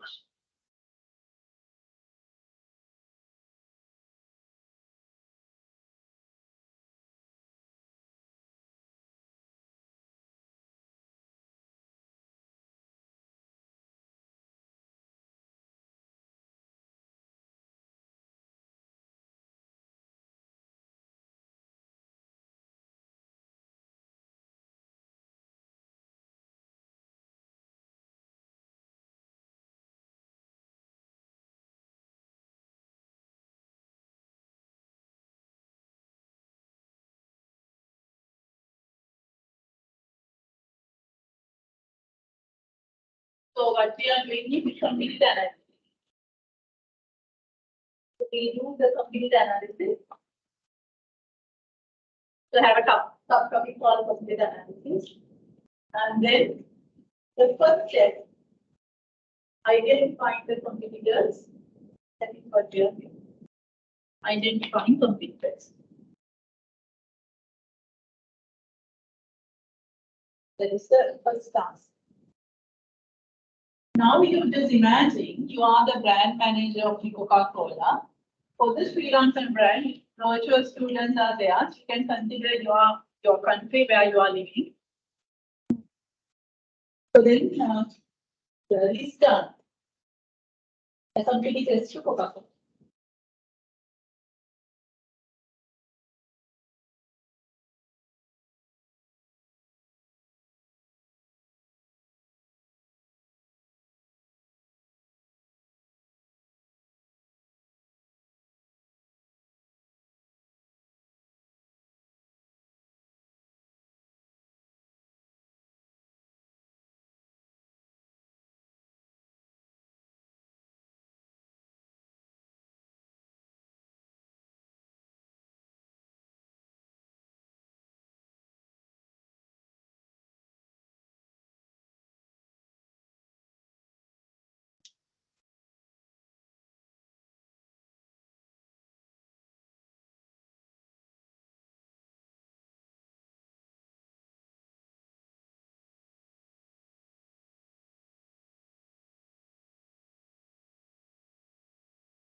So it's so simple, isn't it? So it sounds like so simple, but you have to be careful. Whenever you are identifying competitors, to make sure that you are not suffering from competitor myopia. Yes, normally identifying competitor would seem a simple task, but companies actually face much wider range of competitors. So therefore, whenever you are identifying competitors, you should avoid the competitor myopia. We have heard the term myopia earlier, marketing myopia. So the myopia is always something wrong. That's that. So then the marketing myopia means what? I don't know whether it's there here or here, the TPP. So find what is marketing myopia. It's there in the PPT. Not in the note.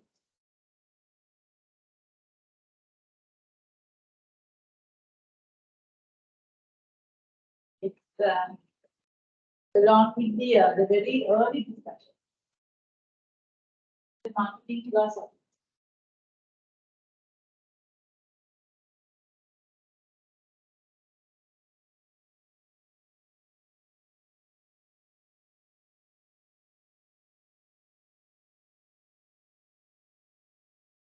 The marketing philosophies, we discussed several philosophies, production, product, selling. So there we discussed about marketing. I can easily tell that again you will forget. But you search and find at least it's very.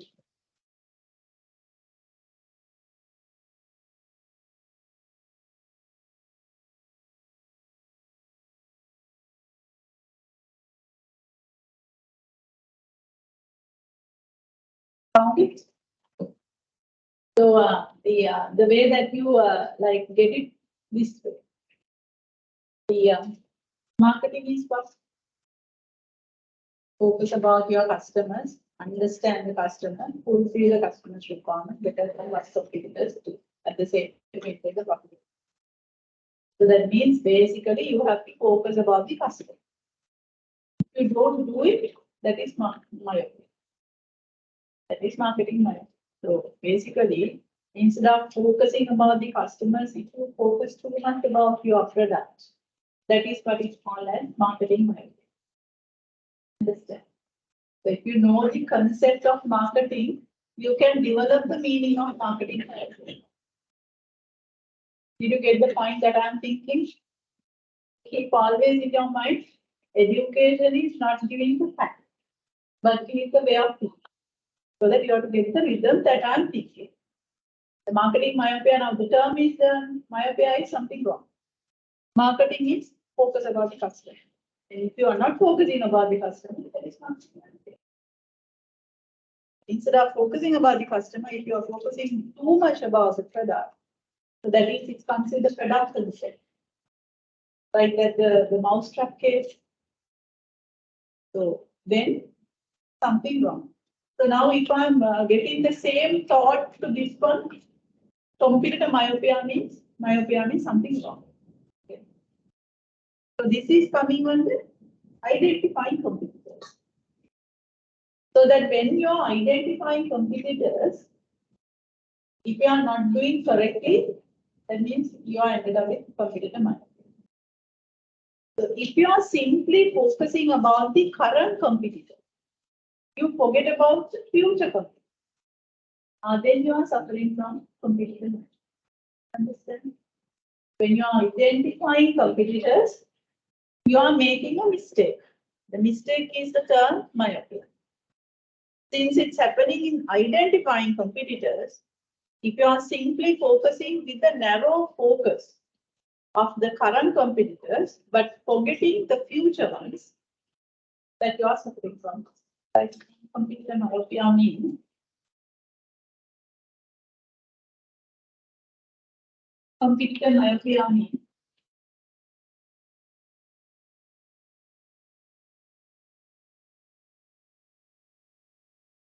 identifying competitors. Identifying competitors.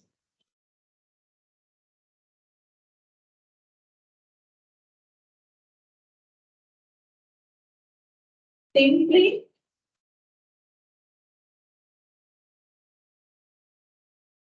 focusing on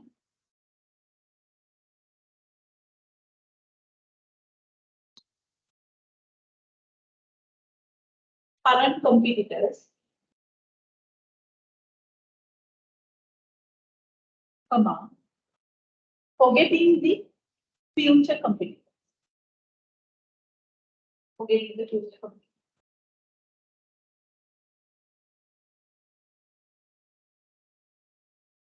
And now look at the way that you have identified your competitors. So I guess that all of you are suffering from competitor mania.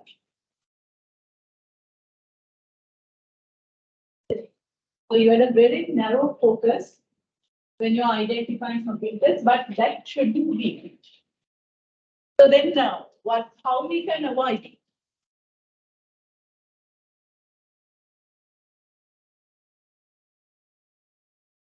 So how we identify competitors in a way that we are not suffering from competitor mania.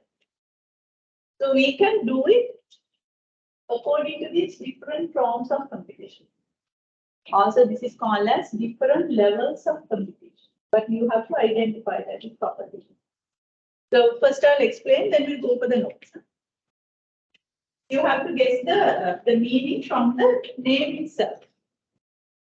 So the first form or the first level is called as brand competition. So that means it's something like this. When I asked you to identify competitors, if you identify only few brands in the industry as your competitor, that is you are at the brand level of competition. So Coca-Cola is in which industry? Carbonated soft drink industry. So if you have pick up only few brands from the carbonated soft drink industry as the competitors for Coca-Cola, so you are at the brand level of competition. I think most of you, isn't it?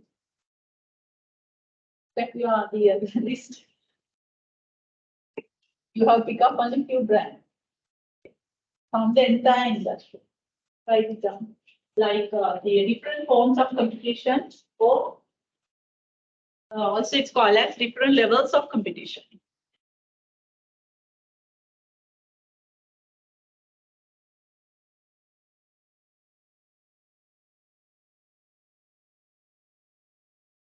Then the first one, brand competition. Put a small dash. Brand competition.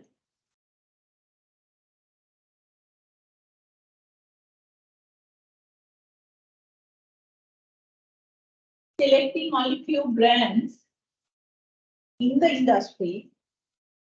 Selecting only few brands in the industry as the competitors.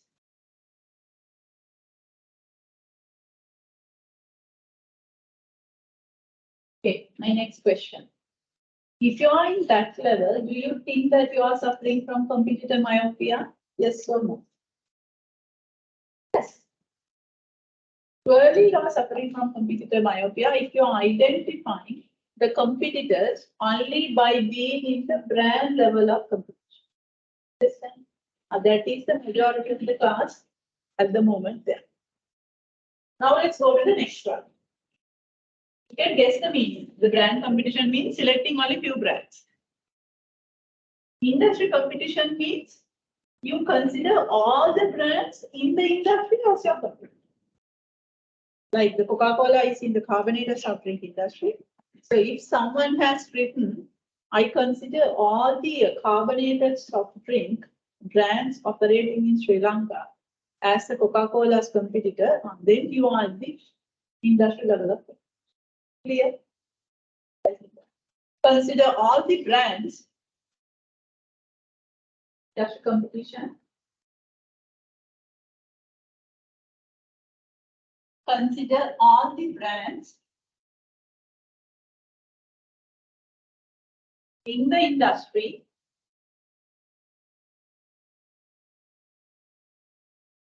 as competitors. Example, in the Coca-Cola's example, all the carbonated soft drink industry, all the carbonated soft drink brands, all the carbonated soft drink brands operate in Sri Lanka. So the virtual student, you can take your country. We operate in Sri Lanka, are the competitors. If you are in the industry level of competition.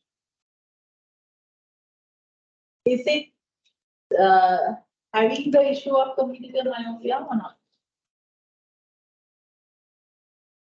Still yes. Because still your focus is existing competitor. So mainly your focus is still narrow, you are focusing only about the industry where like the company at the moment operates. Now the next one. Home competition.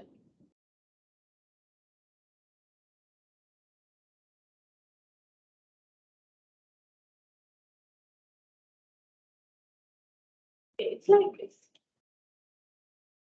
So if you're the Coca-Cola brand manager, you might be thinking like that. There may be a different form of product, but fulfill the same need what I fulfill. They also competing. So being a Coca-Cola brand manager, you ask from yourself, what's the need that I fulfill? Prestige. So then, are there any other forms of product, any other version of product that fulfill the same need as I fulfill? Does it have? Yes. When we feel thirsty, it's not only the carbonated soft drink that's not the only form of product. People can go for water. People can go for fruit juice. The tea, coffee, Nescafe, functional drinks like that, and milk, yogurt drinks, fruit juice, energy drinks. So many versions are there. So there are different forms of product, but for say the same need as fulfilling. So that you have to take them also on board. They at the moment may not be directly compete, but in the future they might be a strong competitor. Consider different forms of product. Consider different forms of product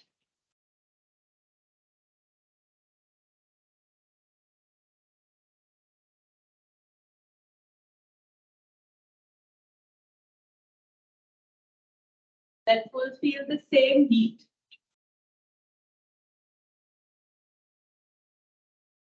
So we go along the same example.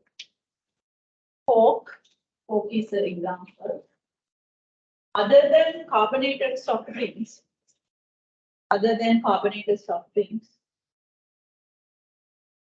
different form of products. Also we call as substitute products.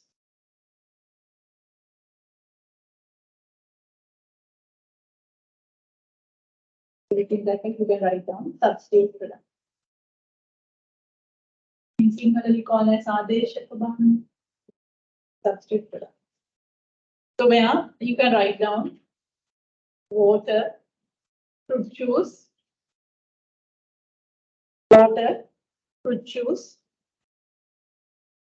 tea, coffee, milk,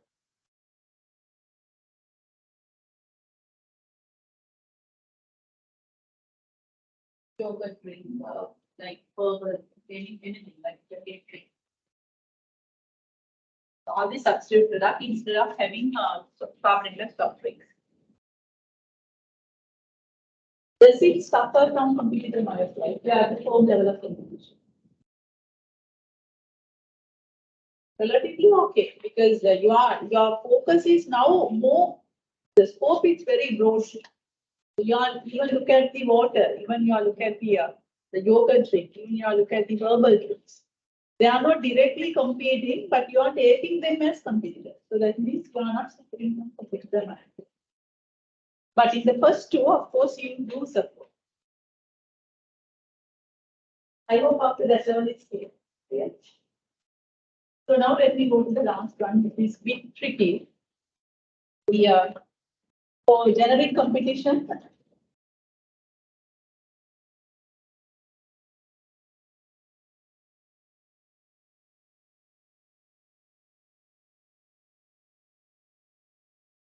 Okay. For me to explain that one, I need for you to do kind of a small activity. Just imagine, no, you don't need to imagine because all of you are working. So you have a particular salary. This is down for what that was spending the salary. I'm serious. Sorry, the joke. Okay. Let's list down. So it's what kind of product? Like take all the consumables into one cluster, otherwise it's going to be a long list. Okay. So consumer, like the day-to-day things, you just put it as FMCG. FMCG. So then it should be the first one in there. We are spending for consumables. So likewise, list down for what that you are spending. I'm not going to peep into your answer. Be genuine. It's your privacy. But I need it.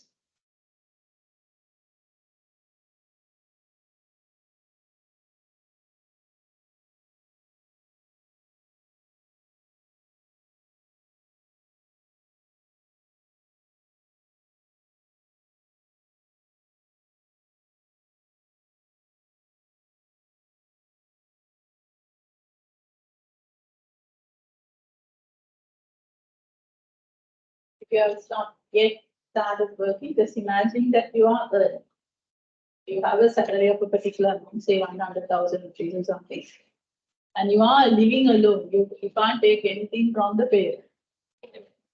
So that's taking that all on board. See that for what that you are spending.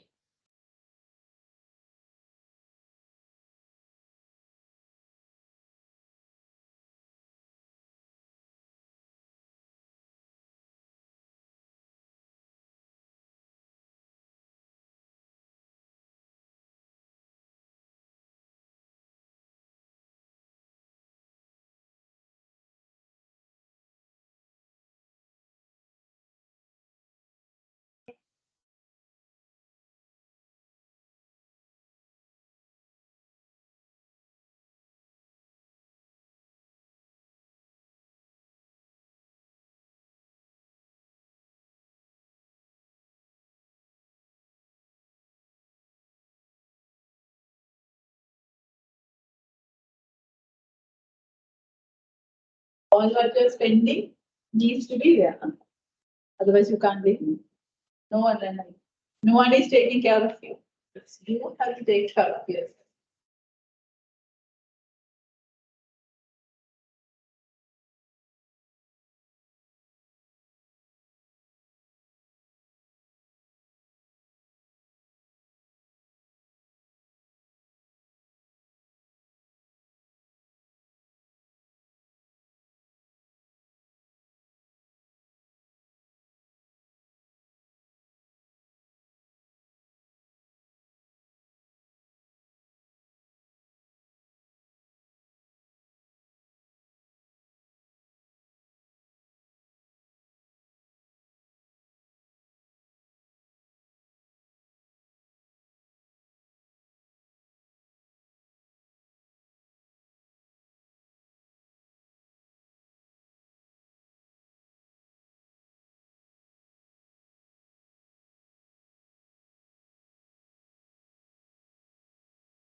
You had enough time to think about that and you have finished. Okay. Tell me what that you are spending.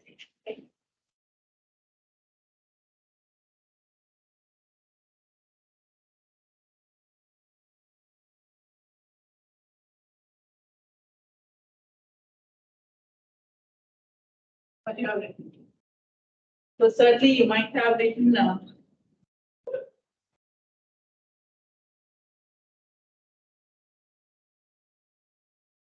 FMC, fast moving consumer products like rice and flour, sugar that you need for their daily consumption.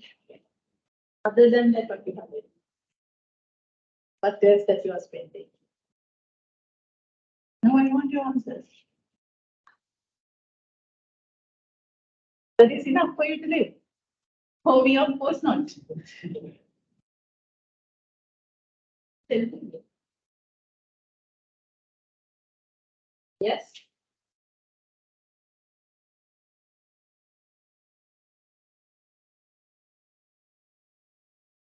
Yes. That's enough.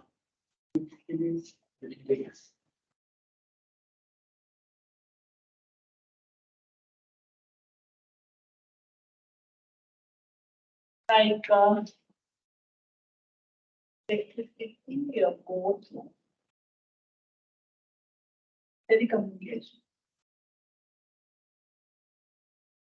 What else? Yes. Huh? Yes. So that's why I told you, like, you are alone. I gave a hint. So the rent, either boarding fees or maybe like the mortgage, the installments that you might have to pay to the bank.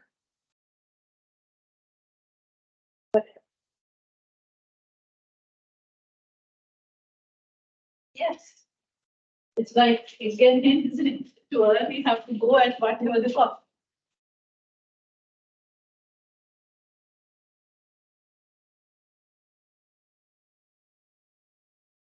What else?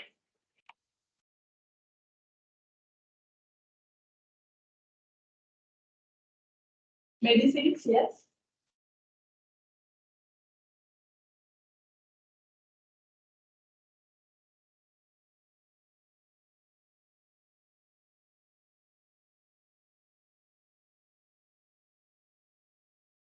No. Entertainment, okay.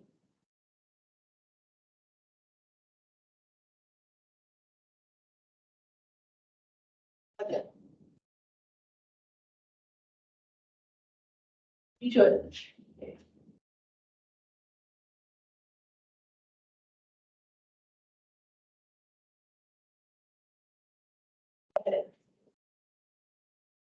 Okay.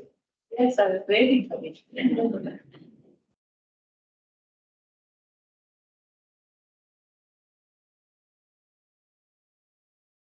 And public on, or are there anything that I have done?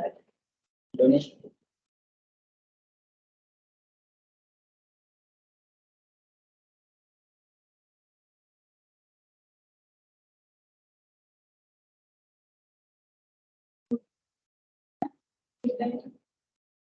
Food items, yes, it's here.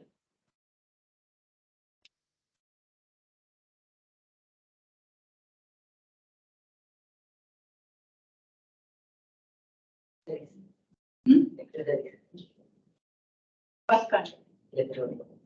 Ah, right.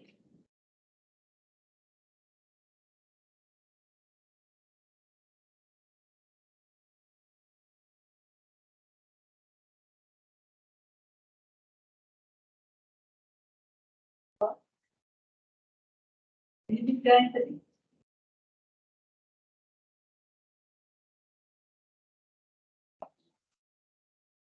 The entertainment. Think that's the entertainment and all I did.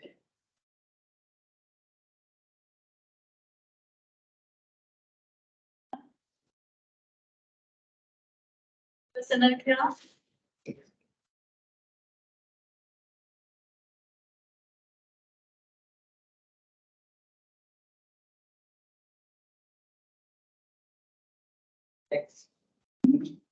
That's anyway, it's the indirect, like everywhere we do pay. But if you're paying, like direct tax,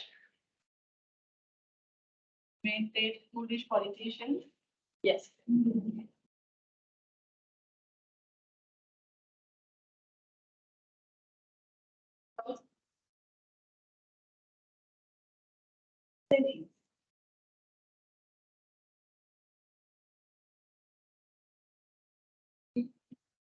I'm missing any, or that's, yeah. Okay. Now, so these are the people, those who are asking money in our pocket. Once you have been given the salary, so the people in all these categories are asking your money. Am I right? The idea. Yeah.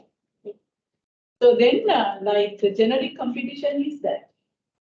Generic competition is whoever compete for the money in the customer's hand. So these people are the. So what happened? Like this. The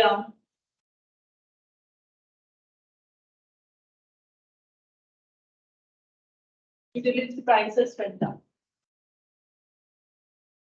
And also the tax went up. The coal prices also went up. As a reflection of that, some other prices also going. Like here, the rent went up. These ones, like in almost all the cases, prices are going. So if I'm considering only this one, and this one, that we felt badly. So those are the three things that we felt very badly. So what I'm going to do with yourself.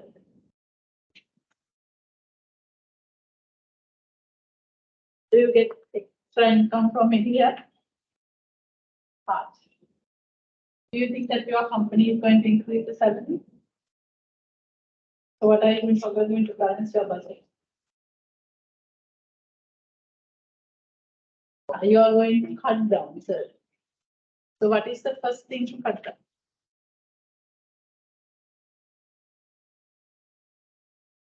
What's the first thing to cut down?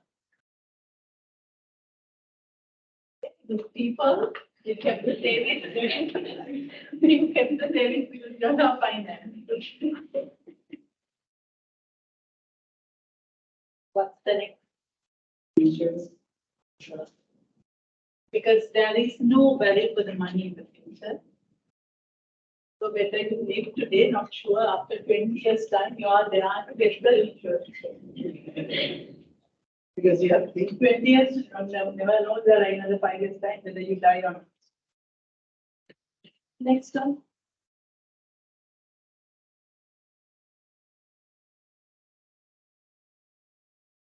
What else that you cut out? Correct.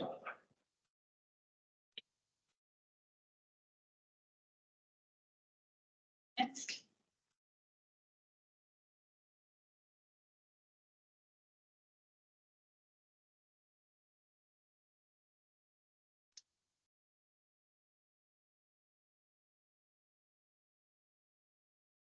So then it will come to clothing as well. Okay. So likewise, what's the average person who do is this? Because you are being given a fixed income. If everyone is asking the money from you in the pocket, so you have to safeguard your pocket. So anyway, you have to balance the budget within yourself so that certain expenses you are going to sacrifice. So the way that we did now. Slowly, it will come to the other sections as well. So that's why here, like there is a so difficult situation for insurance field because people don't spend for insurance, not that they don't like insurance, but that they don't have money to spend. Isn't it? people don't purchase electronic items as those days, does it mean that people don't like it? People like it, but the people don't have money to spend. So the demand is a combination of willingness and ability. Then that industry should understand we are in a threat. So likewise, so many, some industries, they are in a high risk, like as we cut off, even the banks. So the banks won't ask people to deposit the money. Then why the bank, suddenly they increase the interest because they want to get extra money that is circulating in the market, in the society. But once they have taken that extra circulating money, so then like they increase the lending rate also because they have to keep their yield, they are the margin. So then like once the people stop taking the lending also, because at a 30% interest rate, no one wants to get the loan. So then there is no money circulation in the banking system. Then what they did was, we don't want extra money now, reduce the interest. But they are not reducing the interest that speed in the lending. Why? Because some of the promises they have to make it. Because some of the fixed deposit that they have put it to 20% interest rate, maturing another some more time. So then their yield will go. Because they are not earning, but still they have to pay. So therefore, like they are not asking people to put the money now. What they are, because they know that people don't have the money to save. But what's the people's requirement? Living is the problem. Spending is the problem. So that every month you can ask the money from someone. So that they are encouraging debit cards. Not the debit card, sorry, credit cards. Okay. So then the credit card is a short-term loan. But where the interest rate is super high, that is 36%. So that you see like how the marketeers are changing because they realize the competition is not from anywhere. In the banking sector, your competition is not from the other banks. It's from the generic level. People don't have the money. So that's why they are not putting. So that you have to change your approach. Like even electronics. They know that they can't, the people need electronics, but they don't have money to.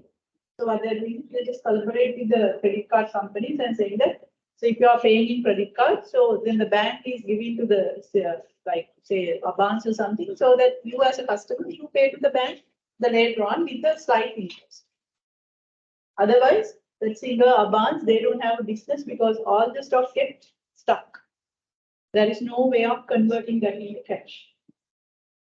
Where the competition? Is it from other, for the singer, is it from the advance? No, from the generic level. So likewise, that will come to entertainment sector. The people still want to entertain, but the way that they are entertaining has been changed. Instead of going out, they download all the films. That's something they do. Okay? So they instead of going for musical shows, they can get all the musics download. So then the data is a good market. Because entertainment platform had been changed. So it's a market for telecommunication companies. So then for the entertainment industry, the competition is not from other nodes, but from the generic level. So likewise, if you are taking the Coca-Cola example, now the Coca-Cola is in the FMCG category. So if the Coca-Cola sales being stagnated, it doesn't mean that the people go for the soft drinks. Sometimes, once they are cutting down their budget like that, finally they compromise the FMCG as well. Coca-Cola is not an essential drink. Instead of having soft drink, they just ended up with the water because they don't have money to spend. Understand? So if you are having the food item, so sometimes the people might go for inferior food. Like the people go and purchase something in the small cart on the street. They are not coming to the bedroom. It's not your fault. It's the competition is coming from the generic level because people don't have a money to spend. So then the generic competition means whoever competing for the money in the customer's hand. So that means the competition is coming from the total irrelevant category. For the Coca-Cola, competition is coming from the utility companies, tax, and the fuel. That's not something relevant. And the banks also having the competition from these two. And also if the medicine prices went up, so that again comes, because if you are a patient, so you compromise the food, but you can't compromise the medicine because you know that you will die next day morning. But without eating, you won't die. Okay? So that you go for like, sometimes that's why with the crisis, people, those who ate 3 meals, now it can gone down to 2 meals.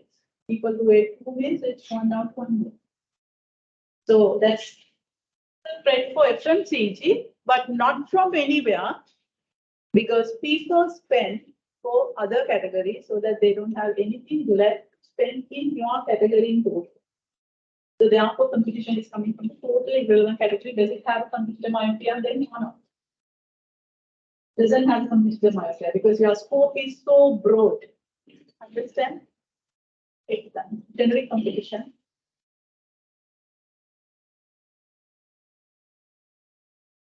Competition for the generic competition. Competition for the money in the customer's pocket.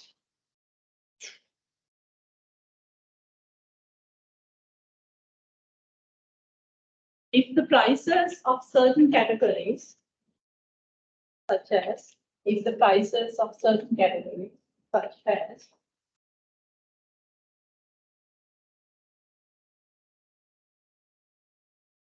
fuel, utility, and tax.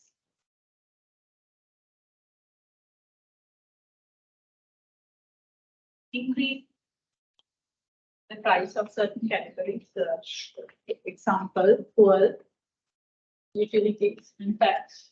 Increase. People don't have money. People don't have money to spend in some other categories. People don't have money to spend in some other categories. Example, savings, entertainment, electronics,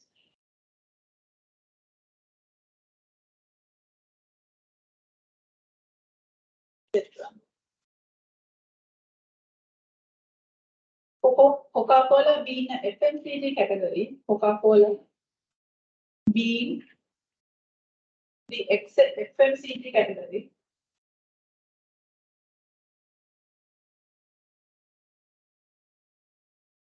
will also be challenged at last.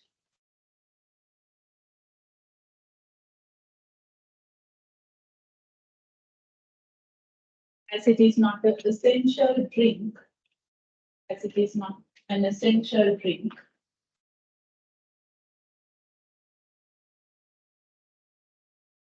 people may stop consuming. People may stop consuming due to the fact of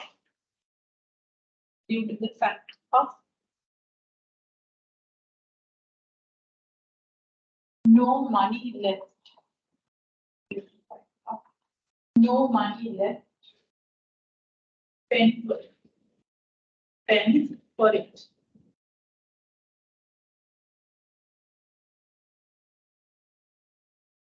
So that is the broadest level of competition. You should understand, like you should not have to have a very narrow focus. You have to have a very broad focus where the competitors are.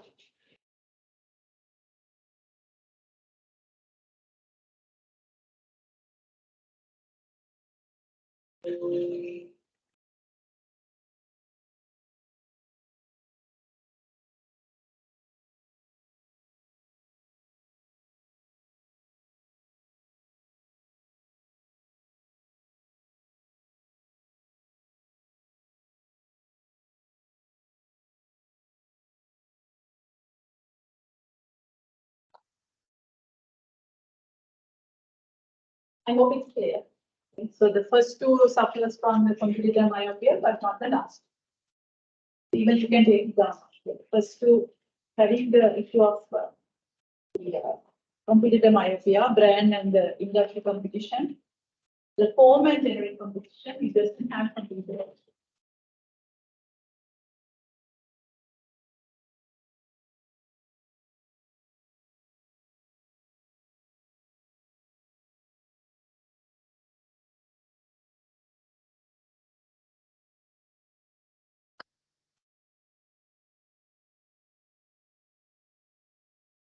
There is something else that we can use to identify our competitor. This is what we call as Michael Porter's five forces model. You have learned this. Yes, so. So you might have learned this in management, I suppose.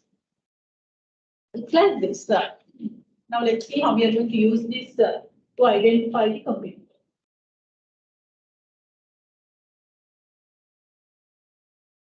After that, I'll say another way.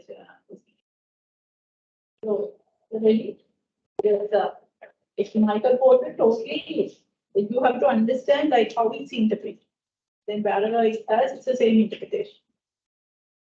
So, if you look at the one in the center,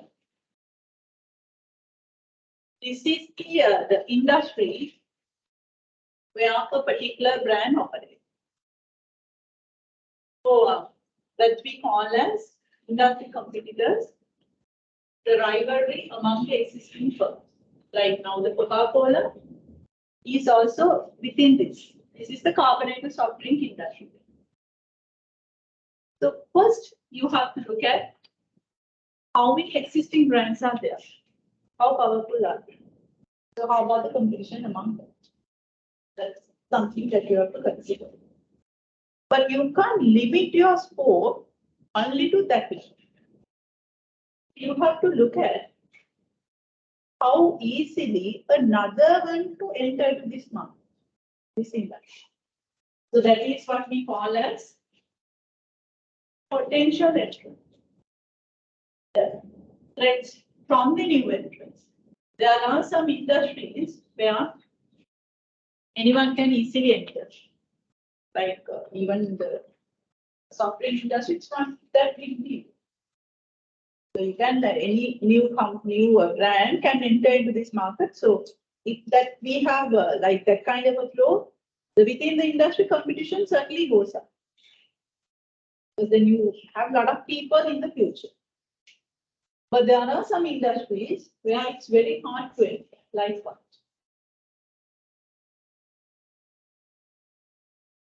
Which industry where it's very difficult to enter for a newcomer? Either because of huge investment or because of the legal, some constraints.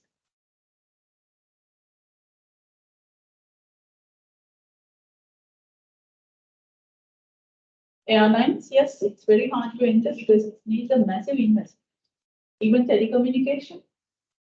So you need like initial investment is too high, like satellite system, that everything is super expensive. So that if you are analyzing the telecommunication industry, so you don't have much threats from the new entrants. Even LP gas, legally it's restricted, it's an oligopoly market, only two players are there. So, but if you are taking Coca-Cola, you can see easily people are coming so that the competition is high, so that you have to identify in future, I might get more people. You have to identify that side as well when you're identifying competitors. And also you have to look at How about the availability of substitute products? If more substitute products are there, the people have more opportunities. So either you go for water or fruit juice, so many options are here, so that you have to compete with these people also. Understand?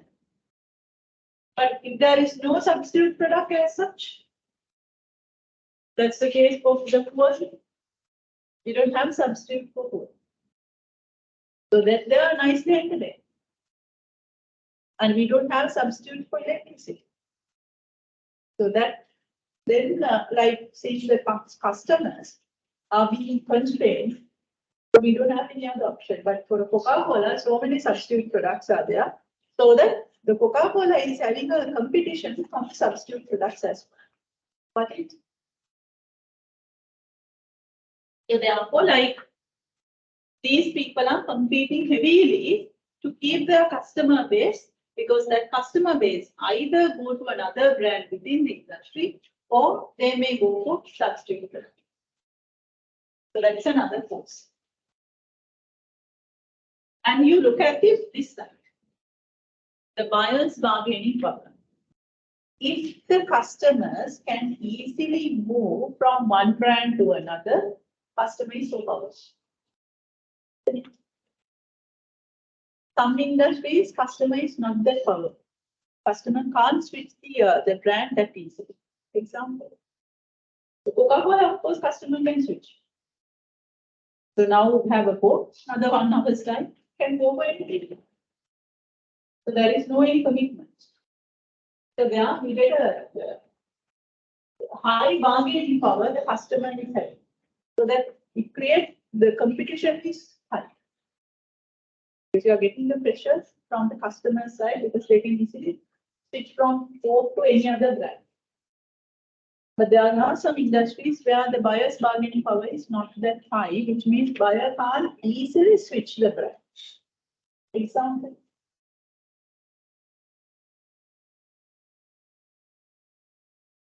Which kind of industry where you can't chase the brand as such? Yes.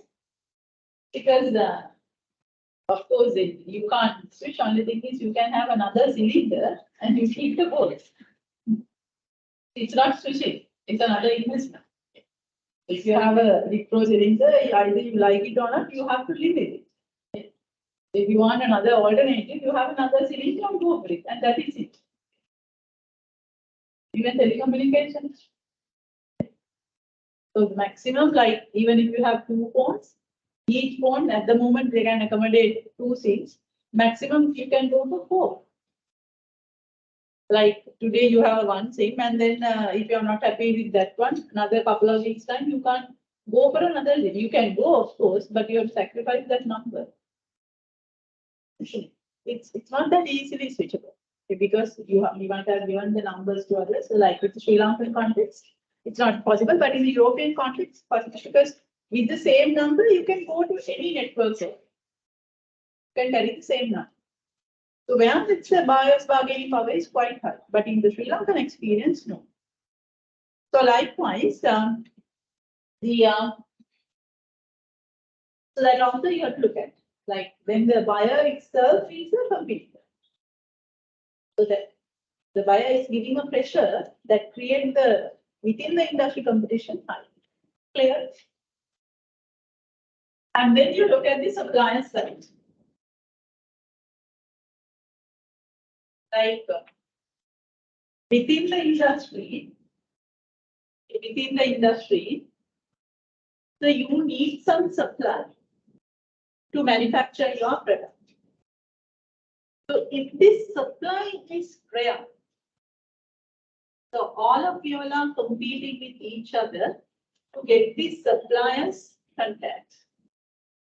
Keep the supply to you.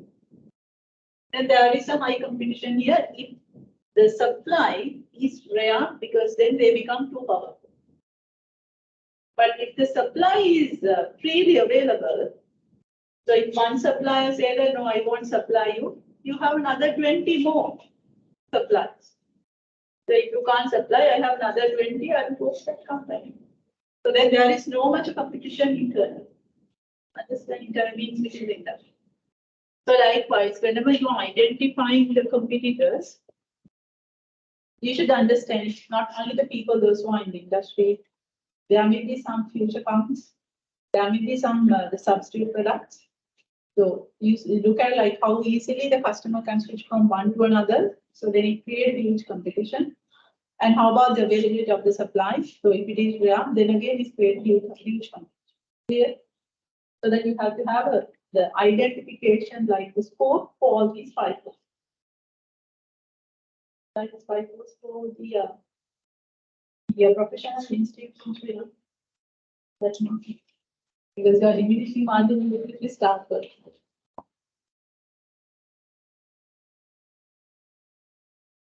Apply.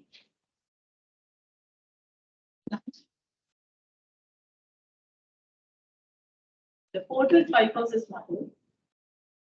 Client portals 5% model.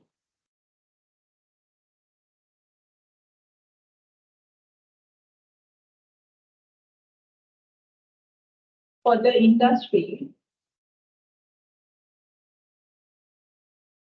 where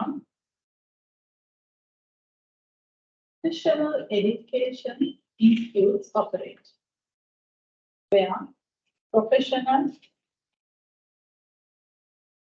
education institutes operate.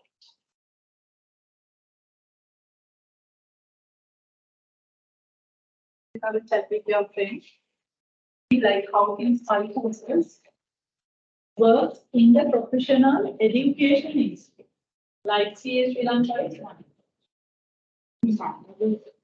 ACCA, CN, thing. And for like so many, not only for accounting, because I said a professional education institute. In different disciplines, so many professional education institutes operate. So that is the center. Now you see who your competitors are.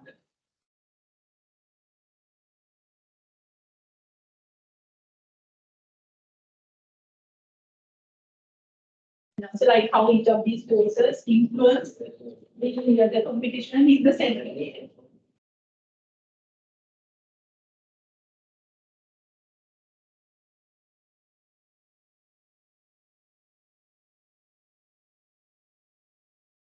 If you correctly get it, then you don't need to study it for the lifetime. You know the way of thinking.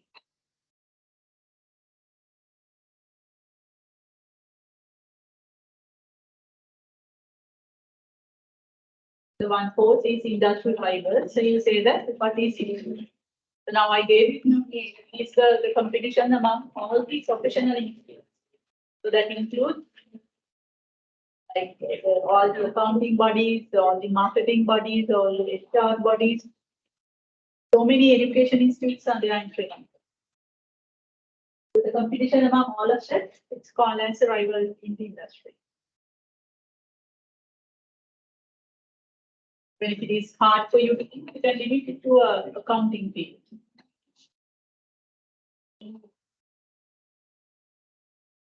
But it doesn't make much sense, much difference. Either you are limiting it to accounting field, or else if you are taking it all the disciplines, the answer, there is no much difference.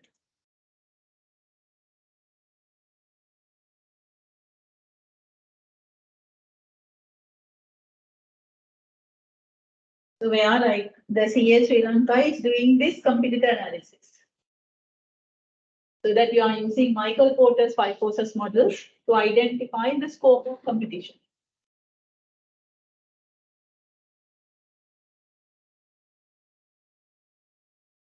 To keep your position as you are in CA Sri Lanka for you to think.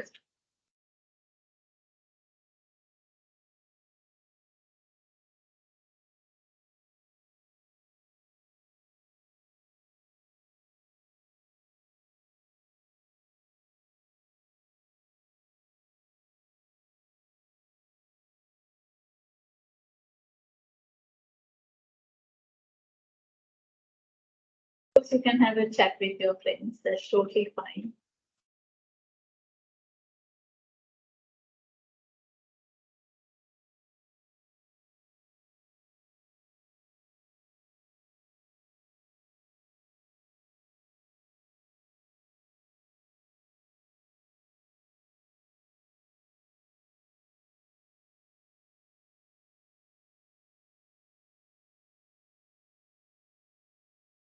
nothing much to write. It's just a discuss and see like how it works. If this happens, this is what happens. If this happens, this is what happens. So likewise, you think about each force.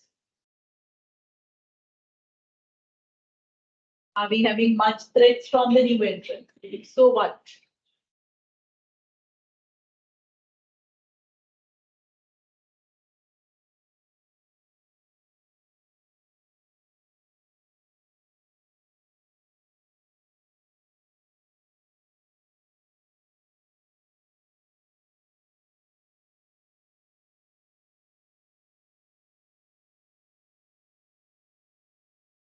Then you can think about the other side.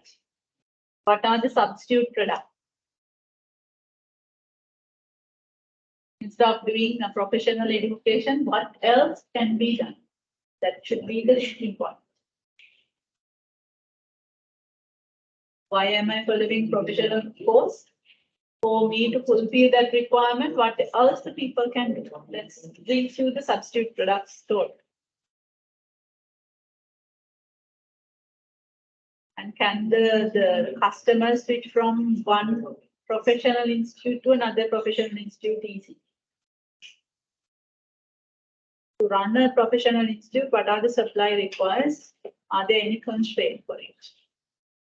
So those are the thinking points.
Do you think that if you are having a huge competition between the players, Srilanka? Yes. Because we have so many professional bodies. So either within the accounting discipline or in the other accounting discipline. So in the center, competition is really high because of the availability of so many professional bodies to provide the education.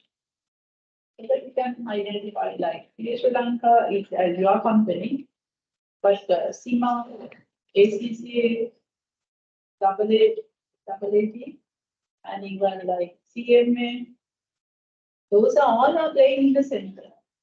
And the IPM, like for the personal development, human resource management side, and even like for marketing, thing. So much of the professional bodies are operating in Sri Lanka, so in different disciplines. So in the center competition is anyway high. So then you look at the incidence of the entrance. Not a big deal. Like so you can, it's not like a huge investment as what's happening in the like I would say like LP gas or telecommunication, not like you can have like, it's not easy as opening up a restaurant either, but it's something in the middle. So that we should understand, we can't expect the next day morning for another professional institute to be in the center. Understand? But with another 5 years time, there may be a possibility. Another 10 years time, there may be a possibility. But at the moment, we don't have a much of a threat because it's not that easy to enter. I don't know whether you have thought in that. That should be the way. Because in the center, we are competing. But in the future, unlike the restaurant, the next day morning, so we can't have another professional institute on board. It's a long journey. So in that side, we are safe. So the substitute products. You have to ask from yourself why people follow professional education, because they want to upgrade their career.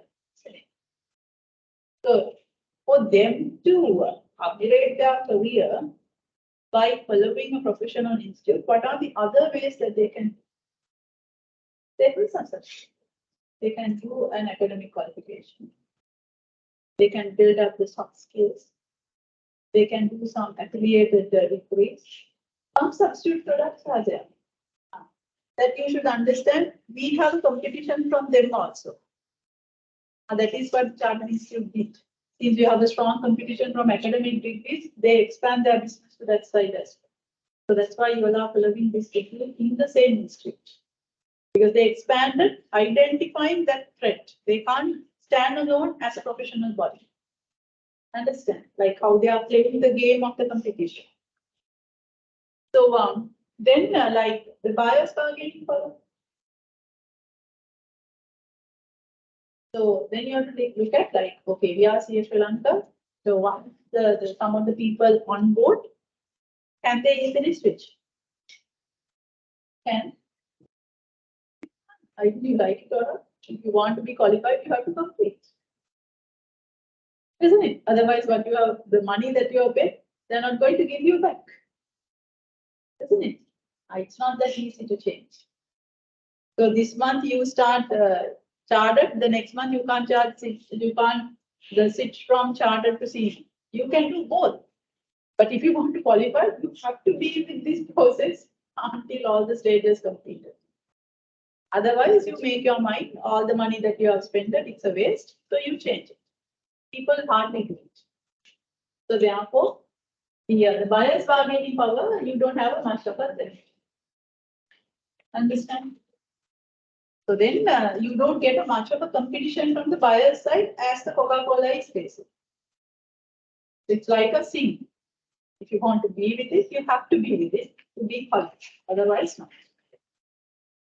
So then you have to look at like, okay, for CA Sri Lanka as a professional body, for me to run this business, what supplies I want? And I want the class and all these things. But if I have the money, I can take. It's not that rare. If I have an investor, so I can rent a building. I can get these facilities. But only thing is, you should know like whether I have the qualified people to deliver the service. That's the only constraint. So if I have qualified people, because unless otherwise, like one day you will realize what you learn is not the one that needs to be practiced. So then that kind of professional institute doesn't have a future. If you want to keep the future, so you have to recruit the correct staff as well. So if there is a shortage there, then you have to bargain with those the qualified and experienced people to absorb it. That is, if it is not a problem, then you are not getting the competition from that side as well. So all in summary, here Sri Lanka in the middle. At the moment, they are facing a huge competition because so many professional bodies are there. But they are being pampered because it's not that easy to come to another one to the industry. So that means potential competition in the same mode, it's hard. But the problem is you have some other strong substitute products where some people will opt for academic programs as well. And some are like joint degrees, like by being in Sri Lanka, so you are doing the degree in another university in abroad. And then those substitute products, it's a bit powerful, you have to keep eye on and how to handle it there. That's another, the competitor category. And also you don't need to worry about the buyers because if the buyer on board, buyer can't go. The buyer, it's like stick. So you can't take the feet out. If you are taking the feet out, you have to sacrifice all money that you are spending, but people hardly do it. Anyhow, you push yourself to complete and get the qualification. So that means you don't need to worry about the buyer side as well, that you are in a better shape. The supplier side also, you don't need to worry, like if you have the money and also if you have the capacity of keeping the proper staff with a good relationship, running functional institute is not that hard.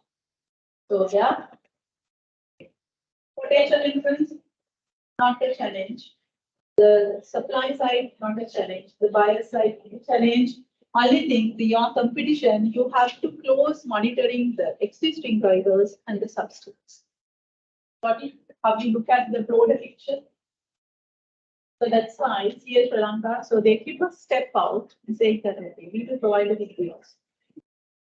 So that means you are taking the some of the people who may go for substitute products, keeping them on board.